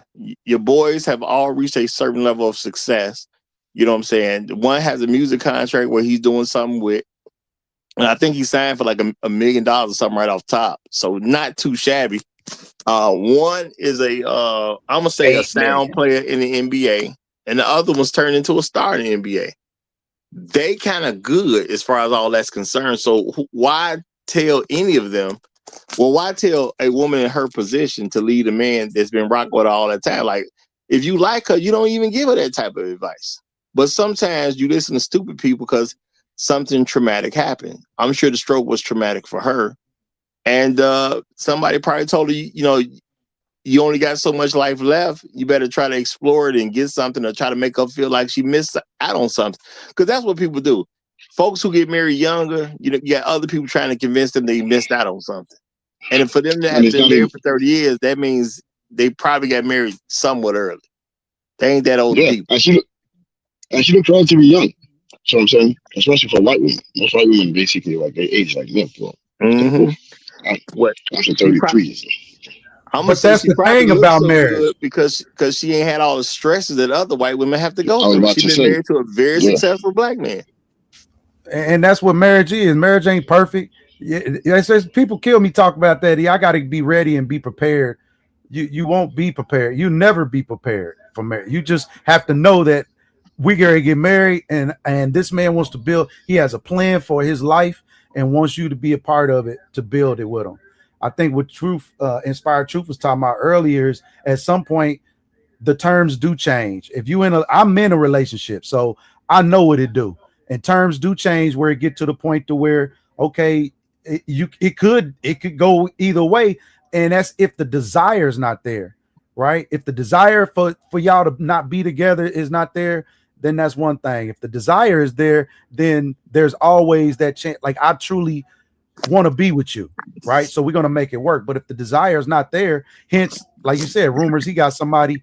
She I think he'll never not want to be with his wife, but he gonna be him. And so I can't see if she had a stroke, is he gonna be the guy that's gonna be wanting to, wheel around in a wheelchair and nurse her back to health and really be that type of guy. Some people just not like that, and that's just being real. That's true. That's true. And I'm just saying, but based on what we've seen, it look like he's willing to get down and do whatever it takes to make sure she's okay. At least until now. At least until now. Now I'm gonna say shout out to Black Cruz Strike. He said, I noticed none of the Ball sons are married. And I'm gonna say, I believe it was LeVar Ball he was telling them don't get married until after your NBA career. So I don't expect any of them to get married soon. You never know what can happen, but the main thing he's trying to make sure that they get with a woman who actually likes them and not the guy who's in the NBA. Because I'm gonna say, based off a lot of stuff that we see nowadays, you can see that women don't necessarily like the man; they like the guy who was in the NBA. So when they retire, Yeah, you're no longer the guy that was in the NBA. Doesn't mean you weren't good or anything like that. Tyson Chandler stuck out to me because he had a pretty nice career, and then he come home, spend more time. He ain't got to travel all these games. Provisions being taken care of, and he's a nice looking guy, nice smile, everything. You know what I'm saying? And I mean, he's 7 foot, so you can't say he ain't tall. Good physical condition. He got all this stuff that women swear they want. And now that he's got time to actually to really participate in the family, now she wants a divorce. That's Roger, crazy. whoever said being tall, handsome, and having money makes women moral. Okay? Yeah, It just makes exactly. you just make. Okay? That is just Exactly. basically you being an ultimate cat does not make the woman that catches you a moral person. It just means that basically she has a guaranteed return. But I'm saying, but regarding that statement that Black Widow made, I would like to say, yeah, it is prudent to not get married, especially if you're a superstar. You know what I'm That's saying? and shout out to Black Who Strikes. He said, "You think a woman is going to like them for themselves after after they've already made $200+ million?" You hear me? Thank you. Bye. I'm gonna say that's a good point. That's a good point. But I remember LeVar Ball was telling them that, so I don't think they're gonna get married no time soon. I'm not saying they won't get attached to a woman here or there, but he was like, until your career's over with. That's what he was telling them because they're gonna be in a different type of scenario. But a Black Rule, that's a heck of a point. That's a heck of a point. And I think what No Placeholder was saying was a heck of a point too. You being successful ain't gonna make them moral. It is what it is. Shout out to Urban Reed. He say Chris Breezy was right. Was right. Like Roger. These 304s ain't loyal. Well, that's why I was kind of happy the way LeVar Ball put this out from a public perspective, because he was like, Tina wanted to go her own way, and that's fine with me. To me, that's the reaction we need to have more men have. Okay, you finna do something different? Go on then. Okay. Cause I ain't finna I'm not really finna sweat this. If you want to leave, leave. And and I think a lot of times, men just gotta be willing to let women go out and figure out how tough it is. And a lot of them will try to come back. And I'm gonna just ask, why let her back? Okay? Roger, Why? for the majority of men who are not like the top 1% or even top 10% even, it happens very differently. Okay, I will throw that out there. Well, let me read this from Black Who's Right. He said, "There is no way to make yourself foolproof from gold digging after you have made a fortune. It's going to be a hazard, regardless of who you pick." And I'm gonna agree with that wholeheartedly. Yeah. There ain't nothing we can do to deal with a woman dealing with you in any kind of way if money comes into play. There's a lot of stories right now where you would think certain things will make life better. But if you pay attention, y'all, there's a lot of stories out there about people getting divorced because they won the lottery. Think about that. They got divorced because they won the lottery. Not that life gonna get better and easier because we love each other. Now we don't have to worry about bills or debts anymore. We can wipe all this stuff out. No. We won the lottery. Let's get a divorce. I love the term that Black Guru came up with called hypergamous release because hypergamous release is real. It really is.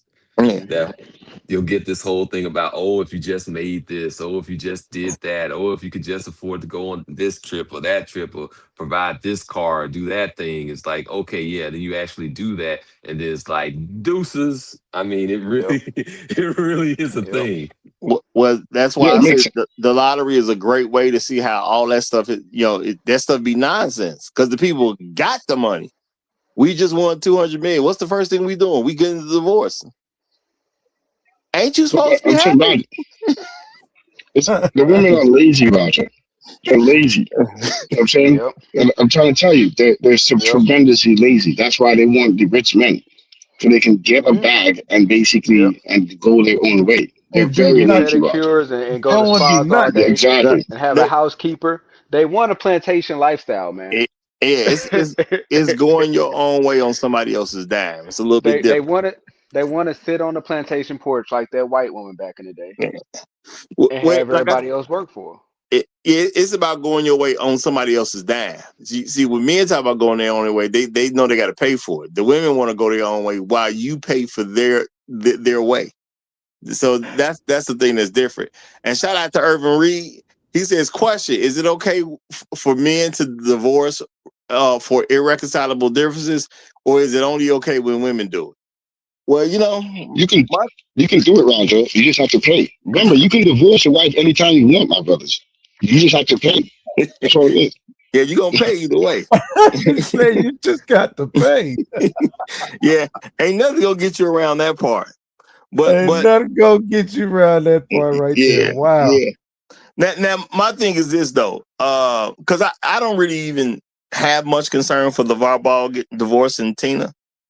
My thing was how people are reacting to the divorce.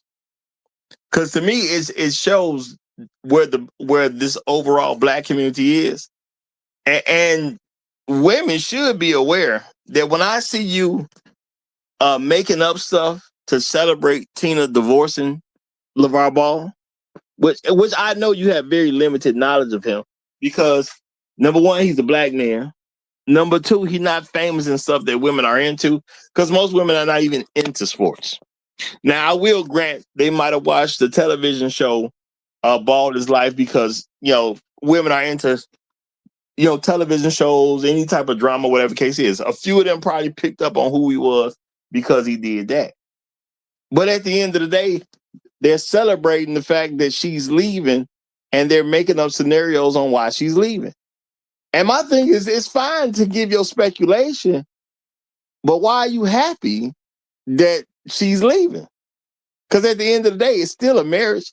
They swear they love love. Black women swear they love love. I hear them all the time saying, "Oh, I love love." But you celebrate a black man for getting a divorce. Well, they love when it's a white guy and a black woman. Shout out to the Nicolandria effect. Well, you don't see them celebrating a black woman and a white man getting a divorce. It does happen. Now, Mhm. there's no record of a black woman causing a divorce, but there are white men who've divorced black women, and you don't see them celebrate that. But they celebrate it when a black man's getting divorced for any reason. You leaving that nigga, it's time to celebrate. And that's all it is to it at the end of the day. You leaving that nigga, it's time to celebrate. And let me read this from Black Who Strikes. He says, "We have not witnessed Tina say anything about their divorce. Regardless of how you feel about her leaving, you got to give her props for that." Oh, absolutely. Absolutely. They're going way out their way to not, throw the other person under the bus, which I actually respect them for doing that. It's great that they're not doing, because Lavar didn't throw her under the bus. All he said was she want to go her own way. And that's it. That's not throwing somebody under the bus. That's just letting people know what time it is. And it makes sense because, again, they were at his house. That's what it looked like to me. When that guy Neon was live streaming, it looked like they were at LeVar Ball's house. So it makes sense for him to say why Tina is not present and they're filming at his house. That just makes sense. She doing her own thing. She doing somewhere else. She doing what she got to do somewhere else. And that's her business at the end of the day. So why we mad at LeVar? Tina ain't said nothing bad about the guy. We know the man been a great husband to her. He created the public record on the TV show. Not that he created a TV show to show that. It's just what happened at the time. It is what it is. So people, I can understand if you happy for her because you think she's gonna go into a better life. Cool, but you ain't even got a crap on LeVar Ball to do that. But why does a black woman celebrate a white woman getting a divorce so she can have the life she wants? Well, we already know you don't even like white women. So it's still like very suspect. And I'm gonna say shout out is, to Black Roger. People Strikes again. He said she better not publicly celebrate divorcing Brad. He will put her behind in the wood shop somewhere. Well, I Wow. doubt they ever Wow. will. I'll just say that. I doubt they ever will. But Wow. we have oh no, we got the same person. Go ahead, no placeholder. What you about to say? Go ahead. No. I agree.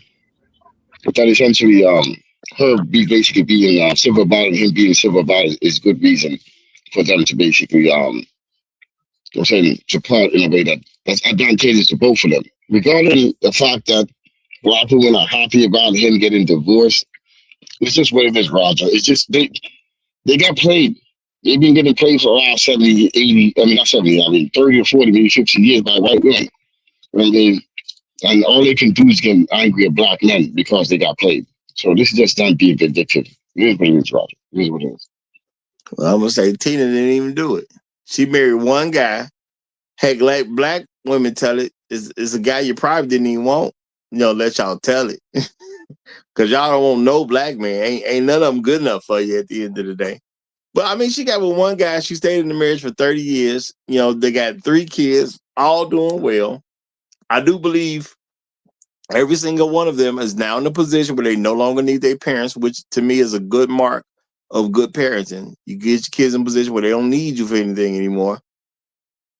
I mean, that's a cool thing if you ask me. And I'm gonna say, if I want to be realistic about it, a lot of black women won't give me that. If you meet a white woman that's willing to give you 30 years, can you get 30 out of a black woman? For the most part, no. They say black marriages only go to about 5 years, which means the average black That's woman will crazy, not Roger. give you 30. You know? That's crazy. There's no point in getting married if you're going to be married for 5 years. So Yeah, no. that's a bad That investment. only, Yeah, and yeah, about to half me. of that is just the whole divorce process. It'll be taking you like a year Yeah. or two to actually get it done.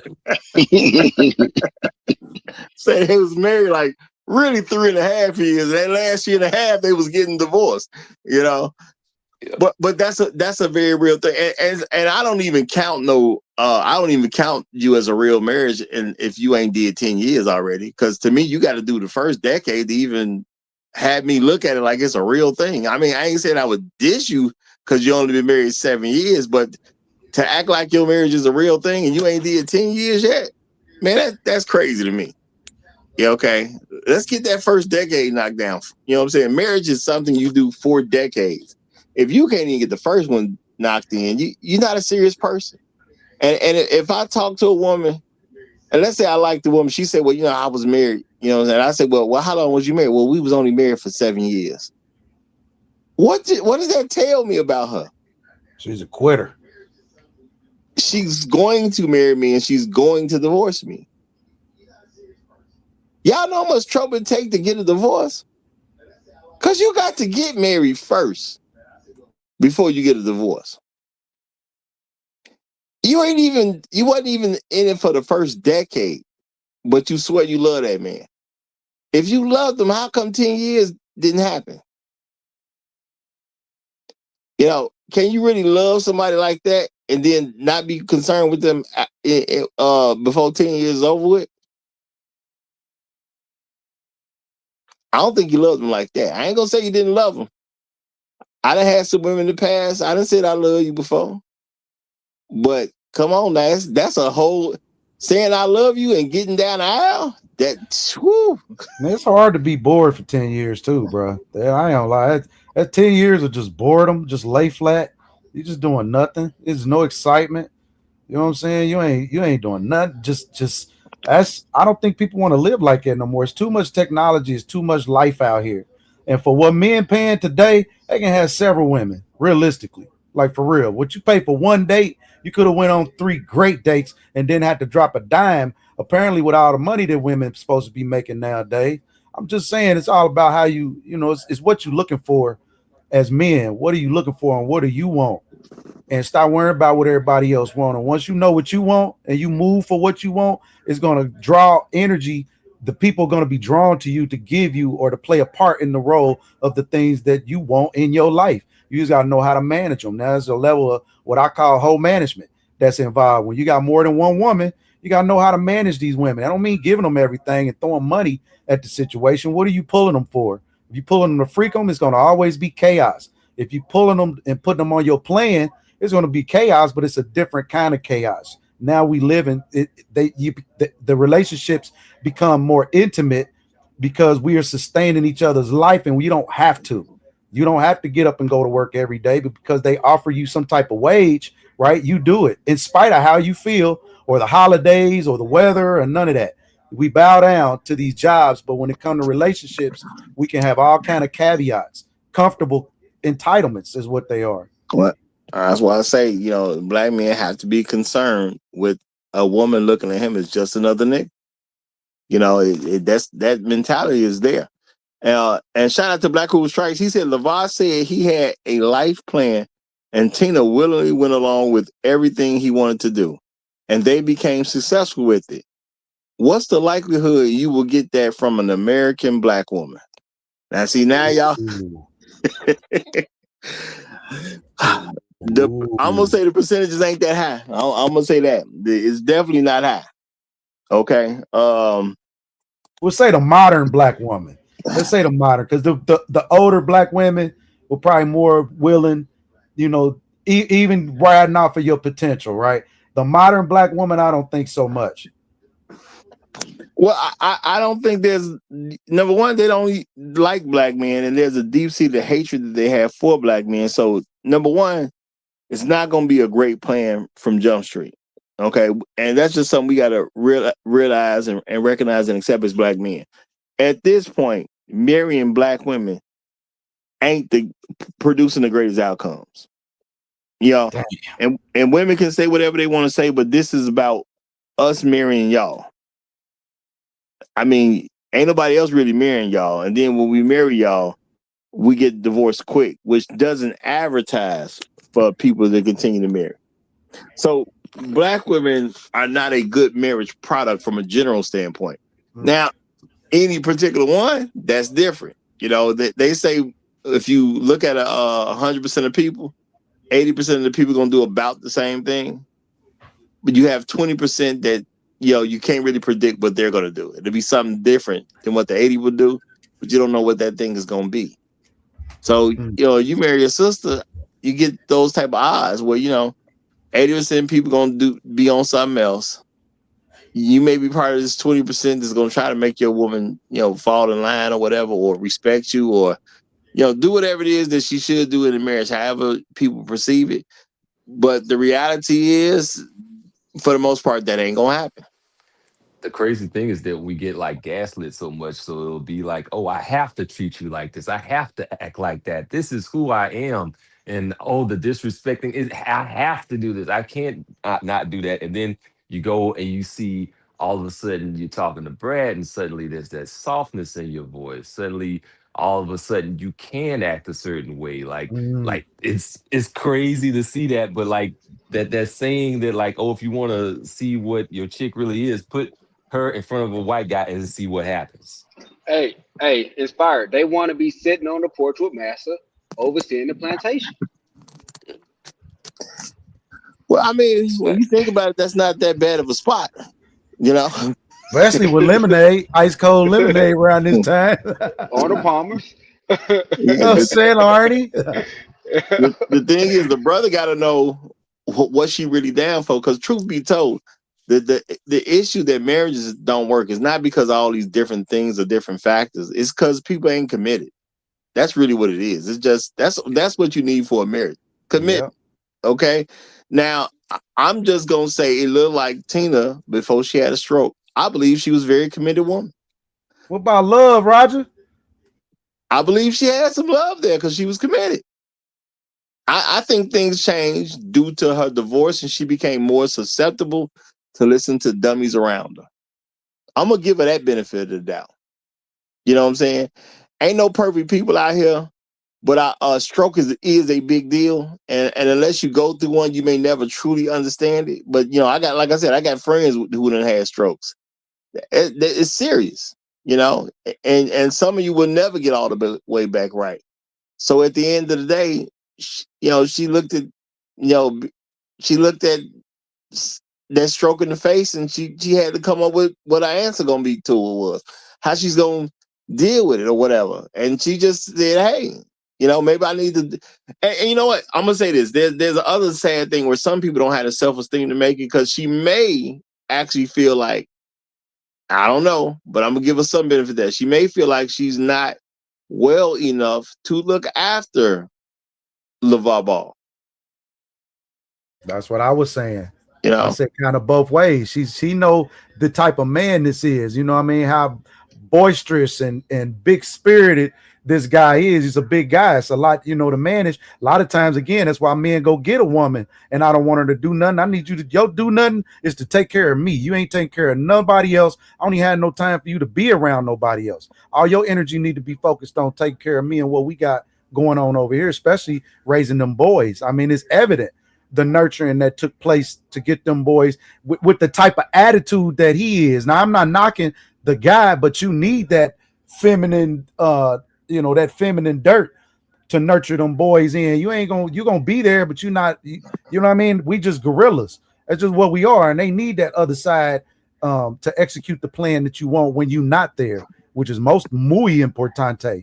When you're not there, she's making it happen, making it shake while you can do other things. You don't have to worry about certain things being executed and executed properly. Okay. and I'm gonna say this is a very bad look for black women, because to me, there's an advertisement about we hate you niggas regardless. That's like so prevalent here, because again, this is a story that black women wasn't really included in. He married a white wife. He had 3 sons. So it's hard for you to make an argument that he was doing anything wrong to black women. Yet they went out their way to defecate on him. How many of these women even knew who he was? Or they just got on social media to give a story about some black man because he was getting divorced? Like, do y'all even know who this dude was for real? On the phone call, a young lady asked me, "What am I talking about?" She don't know nothing about who LeVar Ball is. She ain't got no clue.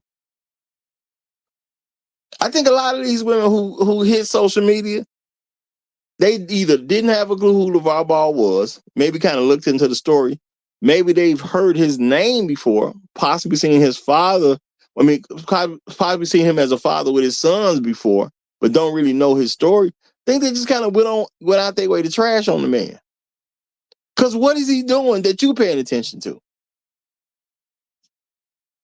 Now, do I think some women watch their TV show? Sure. I think there was, of course, some women that watch that TV show.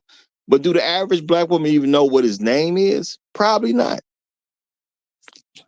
So why go out your way to crap on him when he say the woman leaving him? He didn't even say he leaving her. She leaving me. So you go out your way to crap on him, man, because he getting left. You soon as that goes into he forced her out.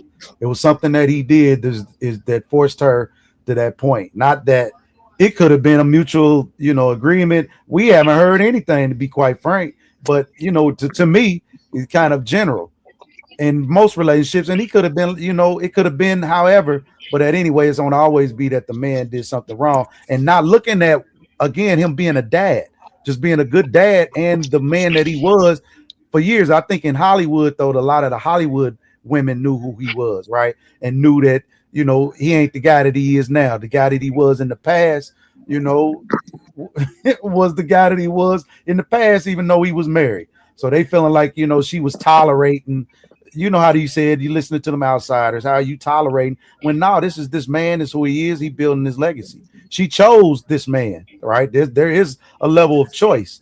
Whenever there's a decision made or a mistake happened, you still chose this man. So you're a grown ass woman. Yeah. So Roger, it's kind of like, let's cut you off here, but it's kind of like they want to say they use these examples to justify. Like it's almost like You see, this is why we don't get married. You know what I'm saying? This is I'm saying some false equivalency where they're out there taking L's to the face. You know what I'm saying, and they wanna like justify some of it by saying, see, we're out here taking L's to the face because we don't want I'm saying because quote unquote this black man would have done that this to us if we would have got married to them. Not, I'm saying, I mean, it's obviously a trashy point because the equivalent of what they're going through is not the same as Tina. I'm saying she spent 30 years of basically getting taken care of properly. She got her 3 kids. And boys that love their mom. They would never not love their mom, regardless of what happened. You know what I'm saying? And Exactly. she probably taken care of in her old age. I'm like, you know what I'm saying? So them trying to disparage LeVar Ball by basically making it seem like this is why we don't deal with black men. It's like, whatever, bro. I'm saying, notice he didn't choose you, so I know what you're talking about. Anyway, I learned it. Well, yeah, there is cope, and there is also that social narrative that hey, the guy's always wrong. But then there's all Yep. constantly this romanticized thing where like women, need to always get like forgiveness, and then guys need to always get like blame or accountability. They'll call it accountability, but it really is just blame. Blame Hmm. men and then forgive women, and that's what we consider romantic. But like I say, to me, is deep seated because there's no black woman involved in this scenario. This is like you don't know how to shoot, and then some black man move into your neighborhood, and all of a sudden you go buy a gun that you was against having guns at first. You go buy a gun, you buy some bullets, you literally start going to training just so you can shoot this random nigga who happened to show up in the neighborhood. He wasn't nowhere near around you. He ain't did nothing to affect you. He not dating no black women, so you can't say he out here disrespecting black women. The man was being a good husband to his white wife, raising 3 wonderful black boys that have now become well-to-do black men. And they just shot at him anyway.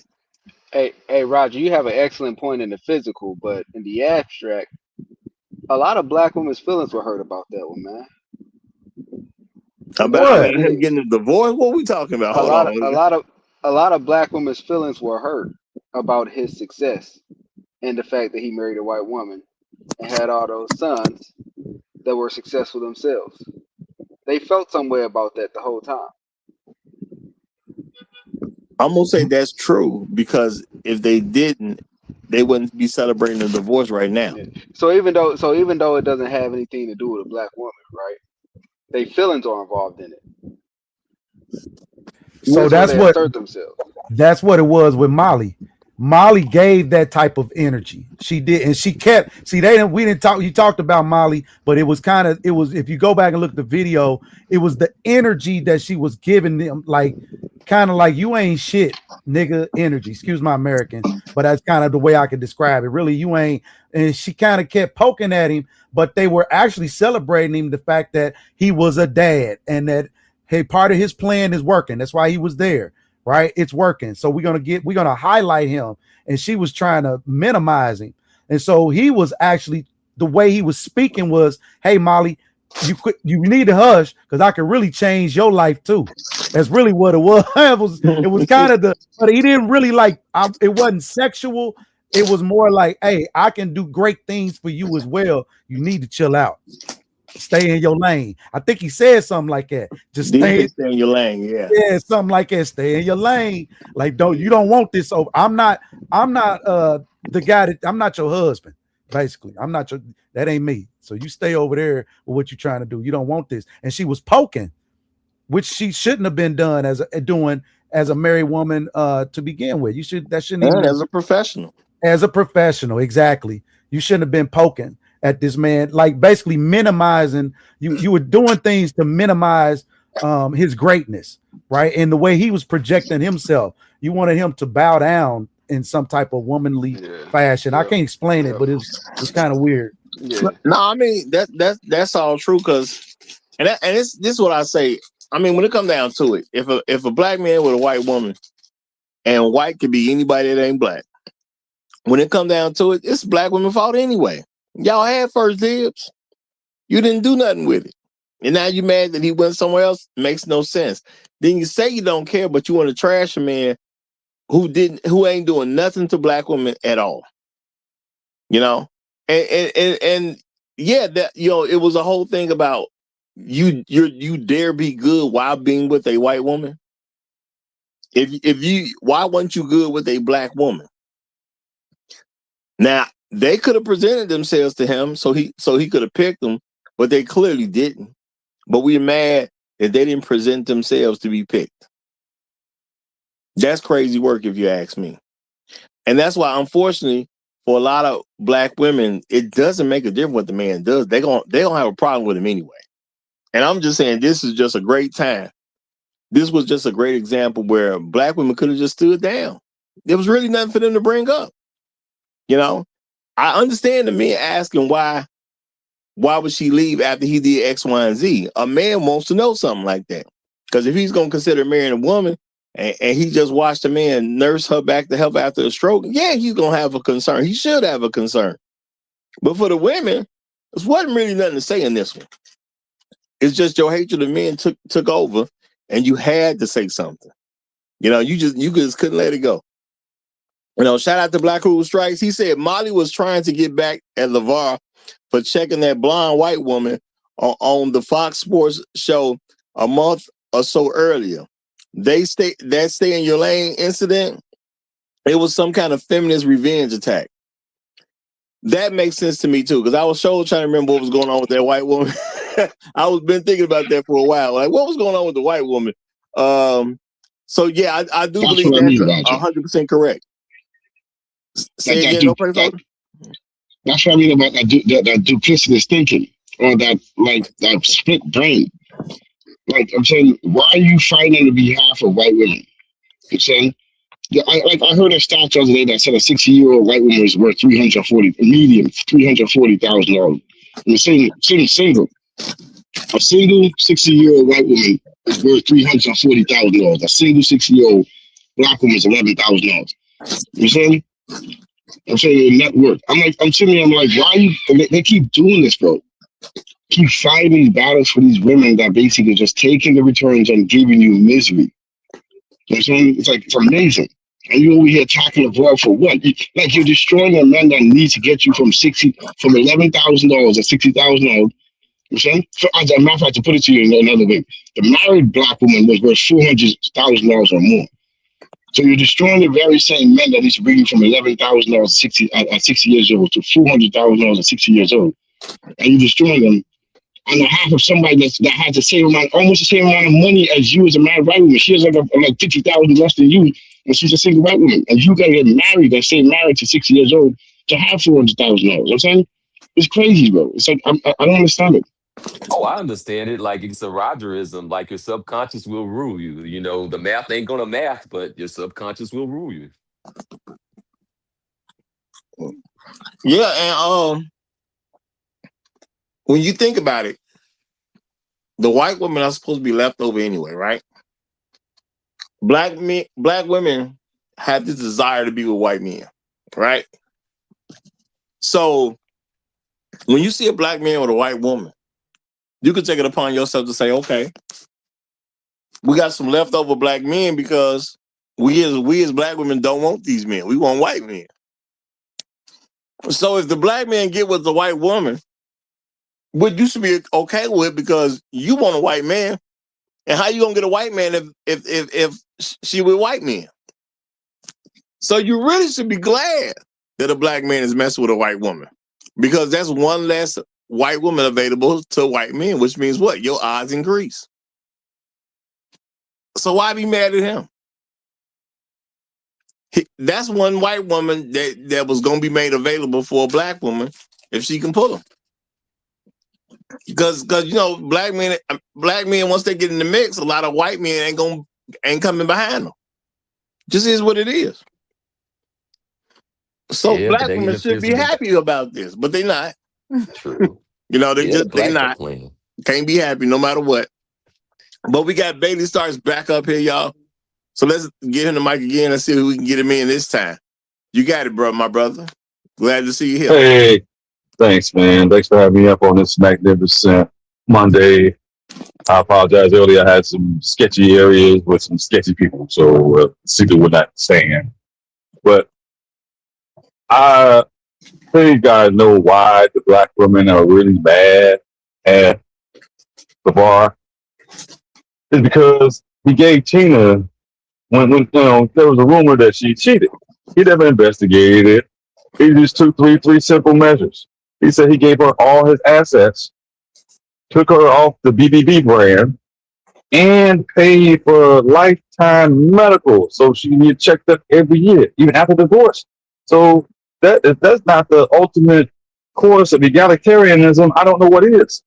So the women are mad because she still won more than they would, or she treated him the way she did over the last 30 years to put his subconscious to still want to take care of, because in his mind, he probably might think, hey, she's less prettier now because she wants to get away from me.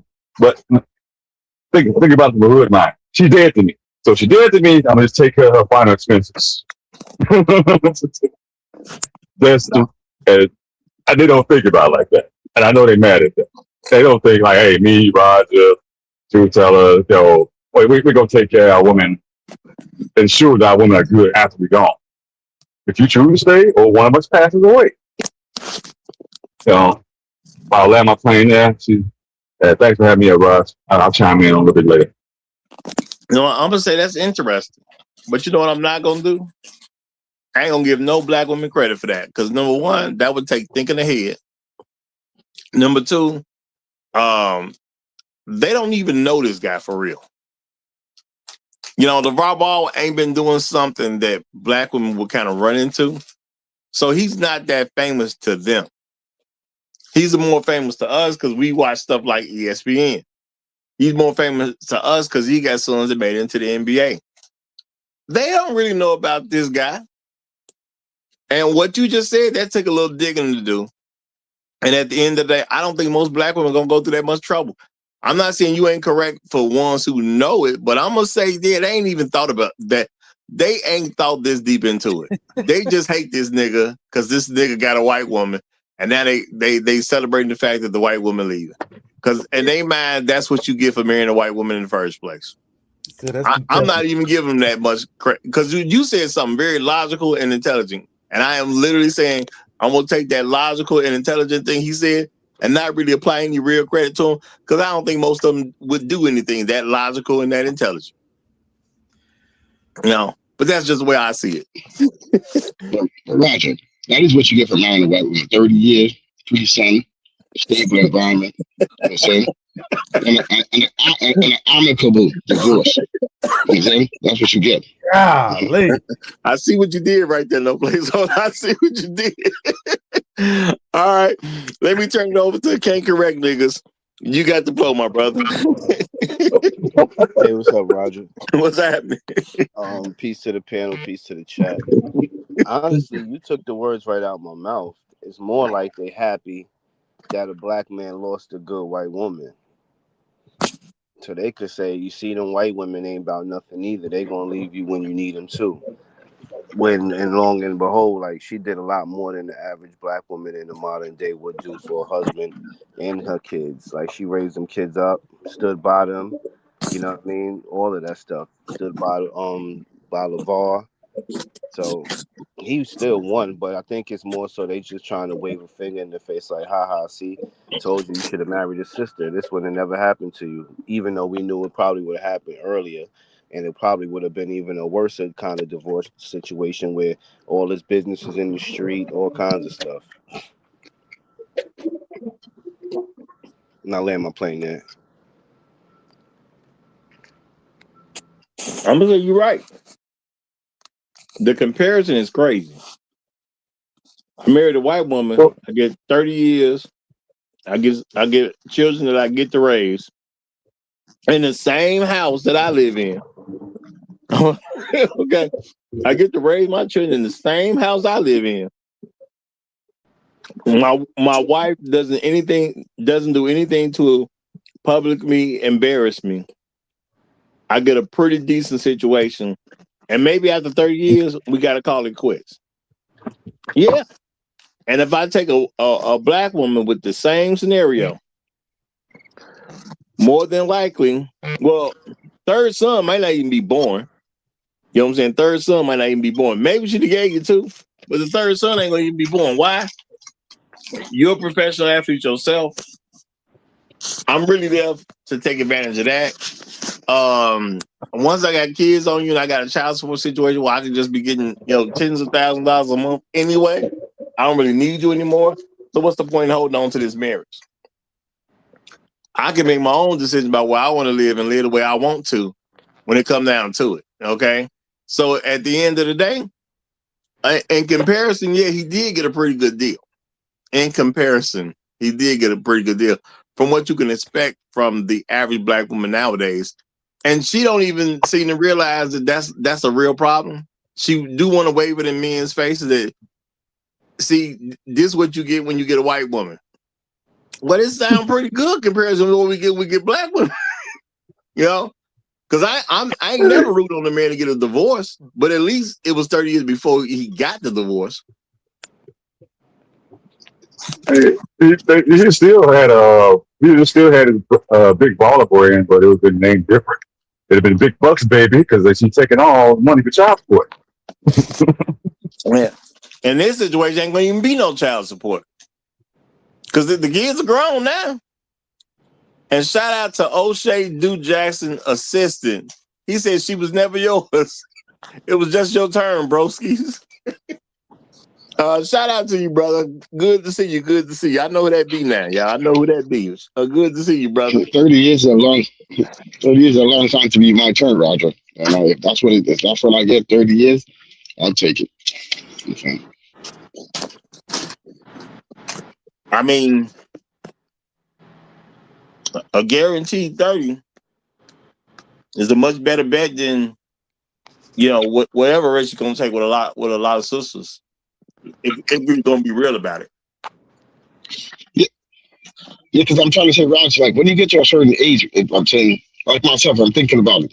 Like when I get to a certain age, it's just a matter of doing my obligation that I basically got up front. You get what I'm saying? Meaning that she was young, she had my children. I'm saying she was there for me. Now she's older. It's my responsibility to be with her. You get what I'm saying, Roger? But in all actual reality, just like the men want to reset too. It's just that we're obligated for moral and financial reason. You know what I'm saying? So it's like, you get what I'm saying? It's not like basically most men would be like after 30 years, they got their kids are fully grown, and they got this old woman next to them. They like, you know what I'm saying? She's like, I want to go someplace and free you up. You're like, all right, that's fine. It's not like I'm broke. You know what I'm saying? So, I don't know. That's just the way I see it. Yeah. Well, I'm gonna say, it's hard to look at him as being a bad guy, especially, and it's hard to even see her as being that bad of a woman when he got to raise his kids in his own home. Now, that is something most black men can't seem to do. You can't seem to get with a black woman, have children, and raise them in your own home, while the black woman will blame you, talking about you're not there for your kids, even though you are. It's just she removed them from the home. But he got to raise all three of his boys. Not just the oldest one. He got to raise all three of his boys. So, black women attacking him, this seemed crazy. I'm not going to even talk about the fact they got to the NBA. I got to raise all three of my children. Now, can you even say that today, realistically, with a black woman? Can you look at a black woman and know in your heart that you're going to get to raise all your children? Roger, you know why they're attacking him? It's because he ran off and married her. She's not them. She's her.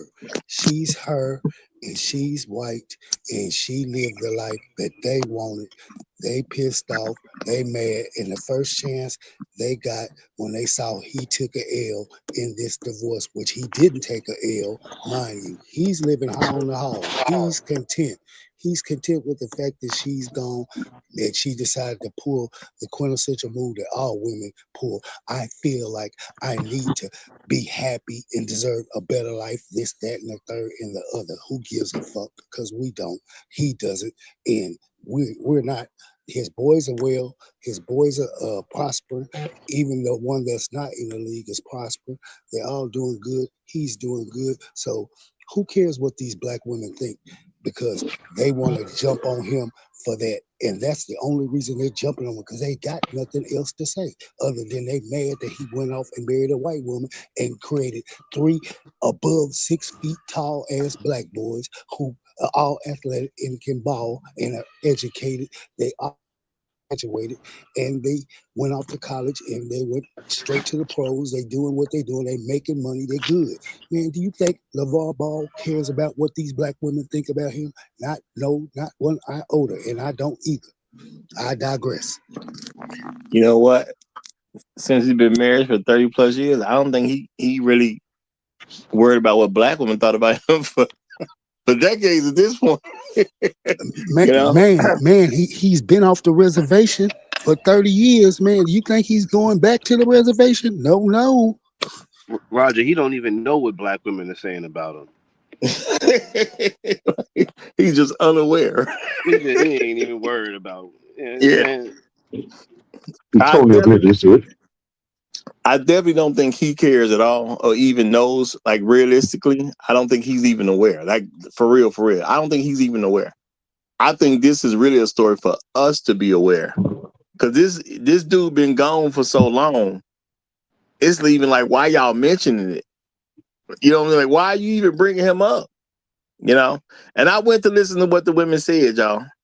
It wasn't cute. I'll just say that. Okay? It wasn't cute. They got all into this man grill about stuff, and they speculations. And I'm not tripping about nobody speculating on something, but it was like they just could not come up with something that just wasn't having him looking like the ultimate terrible person. He had to be this terrible person behind the scenes that talked to her like she was absolute trash. Now, everything we saw when it comes to him being on television, and if it looked good, all that's besides the point, the way they said it. All that's besides the point. You don't know what she was really having to deal with. It may not look nothing like what we saw on TV. Oh, the fact that he helped her get her health back, get her back to good health after the stroke, that don't even count. It don't even count. He don't even get no big ups for that. Man, he could have walked off and left her den. And when she was in her depths of despair, she don't even honor that for the fact, okay, look, man, I got to ride it out with this man. This man was with me at my lowest point. Oh no, she pulled what the black woman do all the time. I got to move around. I don't need this dude. I'm good. My boys have got me, and I'm good. Because at the end of the day, Roger, look at it like this. Look, she was a mother to them 3 boys, and she's a white woman. She knows she raised her boys right. Not like a black woman. She raised her boys right. Her boys go always be in her corner, even if she leave her husband. And then he knows them boys will always be in his corner because they raised them right. Not like black folks. But I digress. Go ahead. No, I definitely get what you're saying now.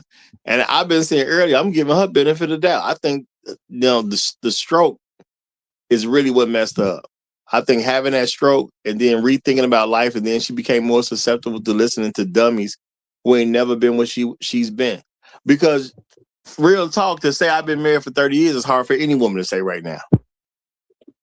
If we want to be real about it. Now Roger, realistically, do you think she'll look herself in the eye and in the heart and in the mirror and say, I can bounce back and get another man after 30 years? Come on now. She is white and they do age badly.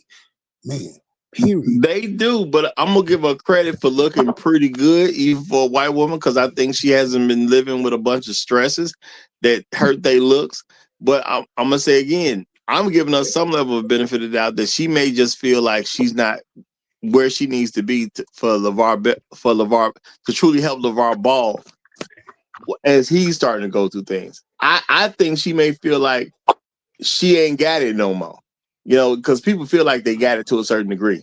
Because of that stroke, she may feel like she ain't got it, and I'm gonna kind of get out of his way so he can and bring in somebody else who can and look after him the and way it need to be done. She And might be that's a doing it so he can sin. spread his That's a wings. sin within itself. That's a sin within itself. That's vanity. That's vain, being vain. Talking about I ain't got it like that no more. Worried about this and that. Man, why wouldn't you be content in your life as it is? You are provided for. You was loved. You was cared for, and you was sitting in a position where 95% of women in the Western world, modern United States of America, aren't sitting in.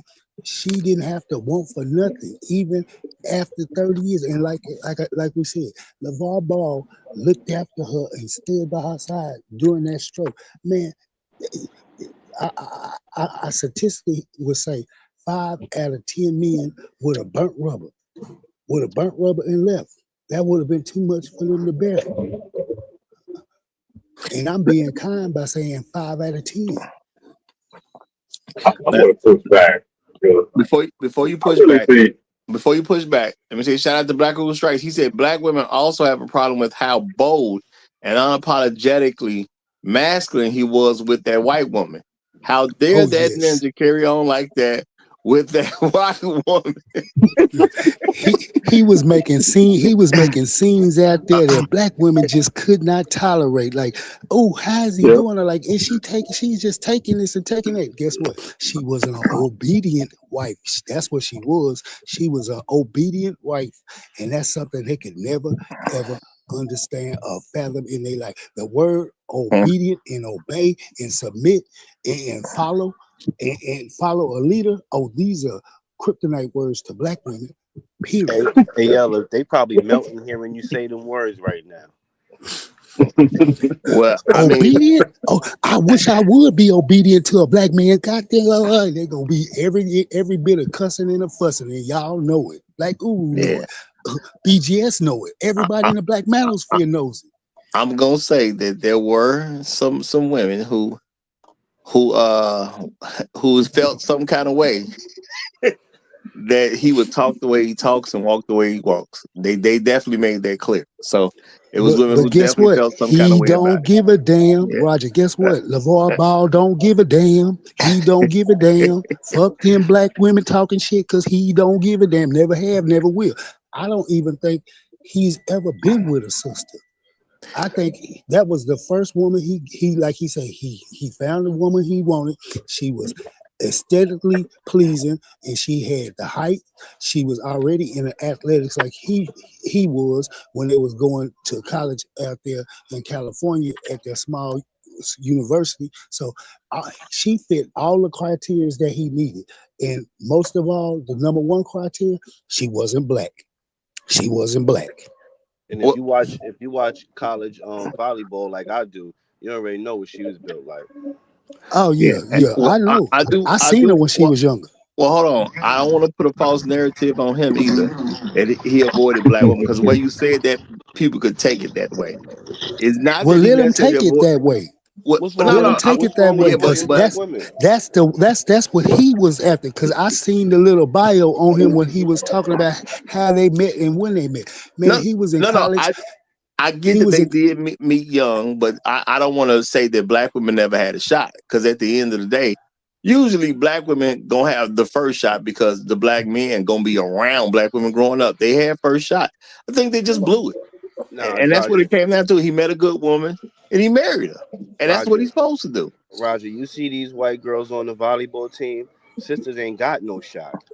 Have you seen him, Roger? Yes, he's right. Have Hey, you seen these white volleyball girls? is a I great have, sport to watch. If y'all don't watch volleyball, that's a great sport I, to start watching. I have, That and, and, volleyball and and, and softball. Oh man, watch outdoor volleyball in particular versus college volleyball indoors. You go watch them outdoors in the bikinis, man. You go be a man, fan instantly. goodness gracious. It's a very competitive sport. You know, very competitive women in that sport, and it's really fun to very watch competitive. them go out there and just perform.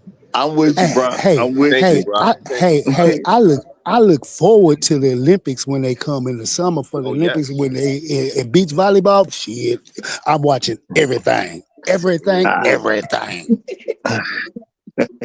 them WNBA Softball chicks too. ain't got Softball nothing on the too. volleyball team. Well, Softball too, man. You know. I was say Shout out shout to the out to Link softball real quick. players.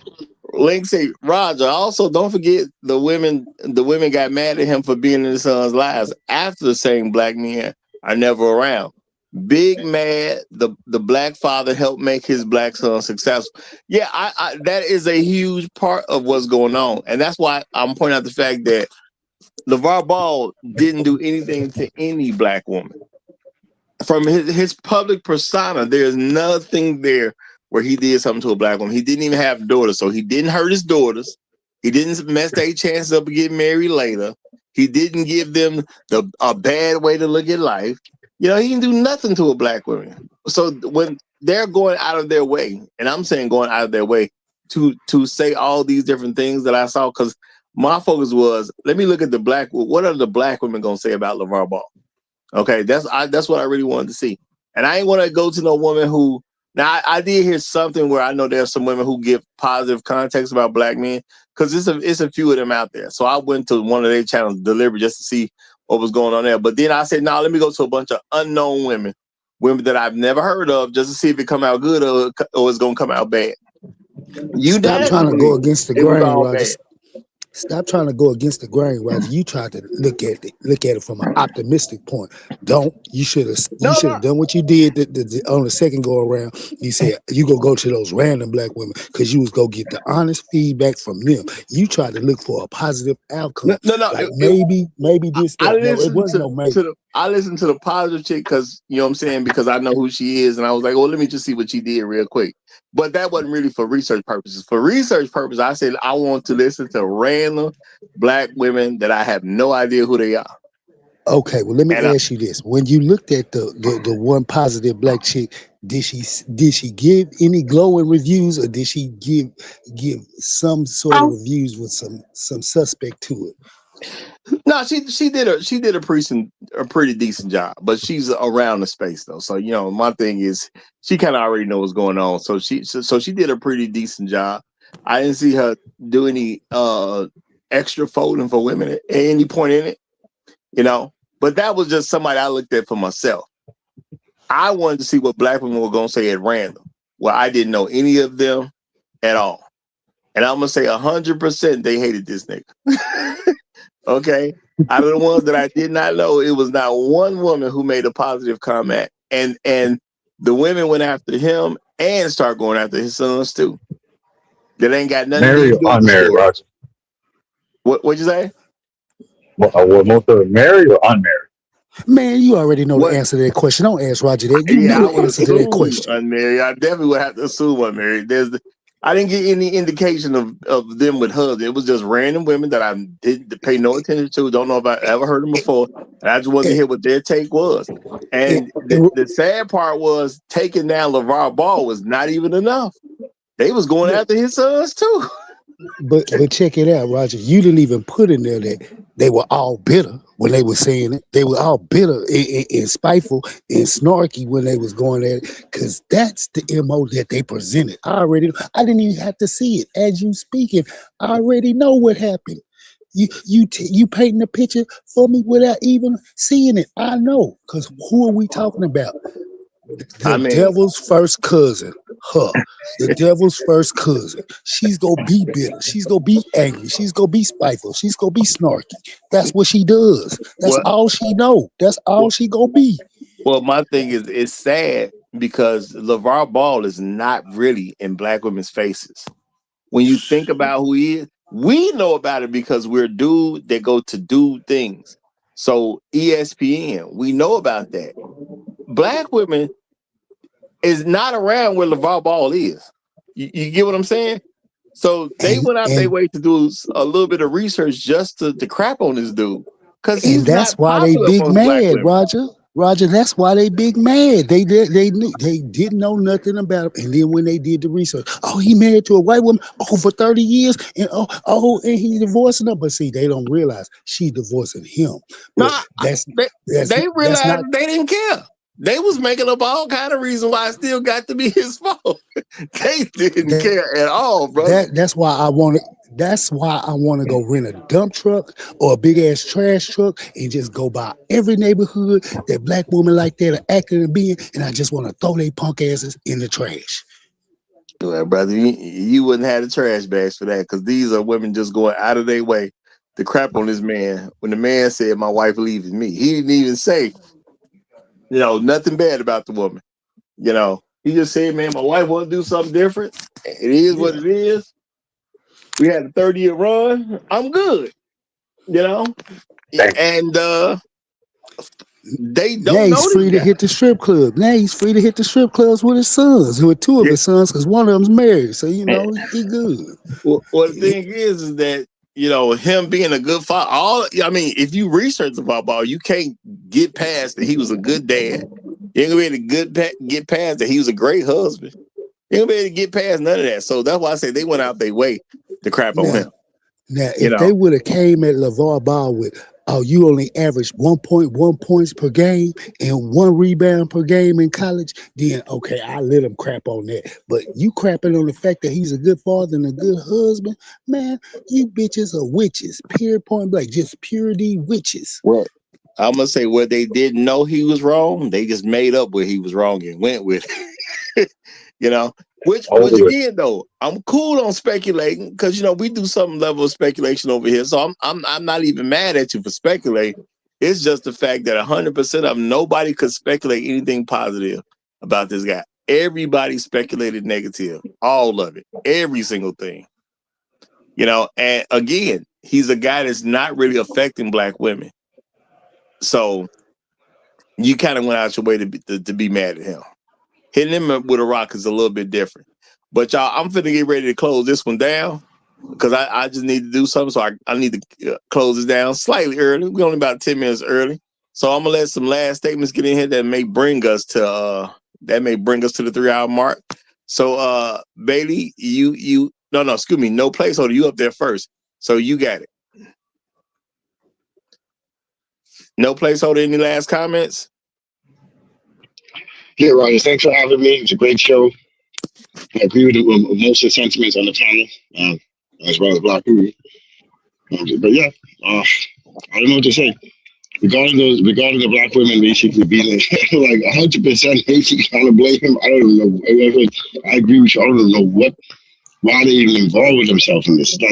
It's amazing, Roger. Like the amount of free time they have as a result of basically, you know what I'm saying? You neglect all the responsibility and things that would make your life proper to engage in shit that basically that I'm saying that does nothing for you more than is basically continue to hurt. And they're like in a downward spiral, Roger. They're not prepared to get out of. They're like, we're gonna keep going and keep going and keep going at the end of the bunny. Anyway, thanks for having me. Mm-hmm. Appreciate you, brother. Appreciate you. Bronk, it's on you. I'm gonna just say, man, I'm glad this particular situation ain't as bad as a lot of other situations. Definitely a win still for LeVar Ball. He was able to get all of his sons raised, get them to the level that they got to. I don't hear anything in the news right now saying that she's really coming after him for anything. So all's well's end well, man. Leave well enough alone. All right, let's keep our fingers crossed. We just not found out as a public, so let's keep Let's our hope. fingers Let's hope. crossed for this brother. Let's hope. The most he's gonna have to pay is alimony, okay, because he's in California, okay, and he's been with her for 30 years. But the child support, all them kids are over 18. She gets none of that. So about the we know she's gonna go for the alimony.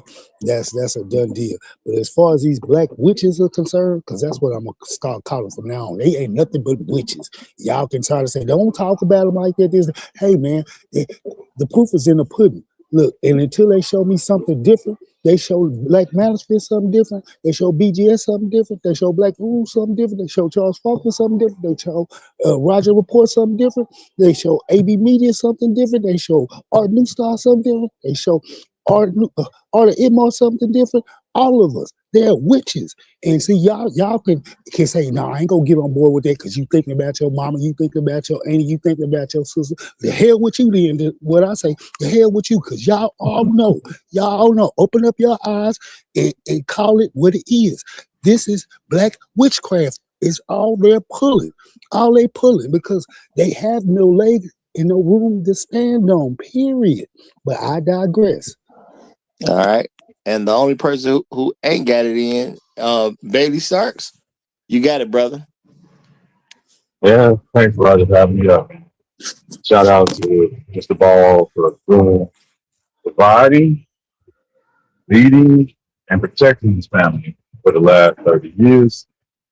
Unfortunately, ladies, y'all probably haven't mentioned nothing about a stroke, but might have triggered the white supremacy trip.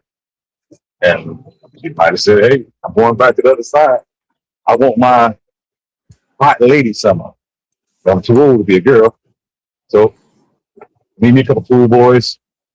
But thank you for taking care of my life insurance. It's allegedly that, he gave her his assets, but took away from the brand. So, hey, he may pay a little alimony, but it's going to be very little or nothing. The brand was not worth more than his total assets. So, but ladies, she decided to go her own way, and she could afford to go her own way. And, when you look at that point, black women will stick in long enough to put that money in the bank to be able to go their own way. But they were playing them. I'm giving this man a hard time. We're going to celebrate. Thanks, my gift. I appreciate you, brother. Appreciate you. Y'all, if you're new here, subscribe to the channel if you like the best content on social media because it's going to be available right here. We do this Monday through Friday, 9 a.m. Chicago time, not where you happen to be. That's Central Standard Time for normal people, but he always want to be special. Chicago time. Say Central Standard Time. That's where you at. I was told to say Chicago time, just so you know. I was told. Okay, Black Guru make me do it. Okay. Well, I'll get on him for that too later on. It's Eastern, Central, Standard, Mountain, and Pacific. Look, man, we are educated men. Don't do that. Don't do that. Shout out to Trail Bentley, who's absolutely wrong. He said 9 a.m. Joliet time. No. We ain't moving on the suburban time. We moving city time. But real talk, you're gonna get the best show on social media right over here at the Roger Report Live. We're gonna do this Monday through Fridays, y'all. If you like the great content, I mean, it's great to tune in live. If you got something going on where you can't see it live, then yeah, you got the replay gang. Join the replay gang. Get yours in. But we gonna do it here, y'all. We gonna do it here. And shout out to Black Rule Strike. He says it's easy for people to recognize the time of a place and not a time zone. And I'm gonna say, based on what we've been finding out about education, I think Black Room got a serious point on that one. I think he got a serious point on that one. Real talk. I only concede because he's an elder like me, but man, I was raised. I know it's Eastern, Central, Pacific, Central, Pacific, Mountain, and man, all of we can't say you wrong. But if you look at these kids in school nowadays, Lord, that's why I'm conceding, man. I'm conceding, man. They're idiots. I ain't gonna say they're idiots, but I'm just saying they don't seem to be getting taught at the same level we was getting taught to. I'm just gonna leave it at that, y'all. But hey, you know me. What you won't say, I say it for you. I be like, remember when Barack Obama was president? And he had what you call it, Keenan Peele doing. He was his alter ego. I just be your alter ego. They stupid. All right, y'all. We gonna wrap this one up. If you enjoy this type of content, we will see you tomorrow, Chicago time. Good luck to all the students out there. Good luck to all the students. Y'all have a great and wonderful rest of your day. Long live the habitual line steppers. I'm Roger. I'm right, and I'm out. Yay.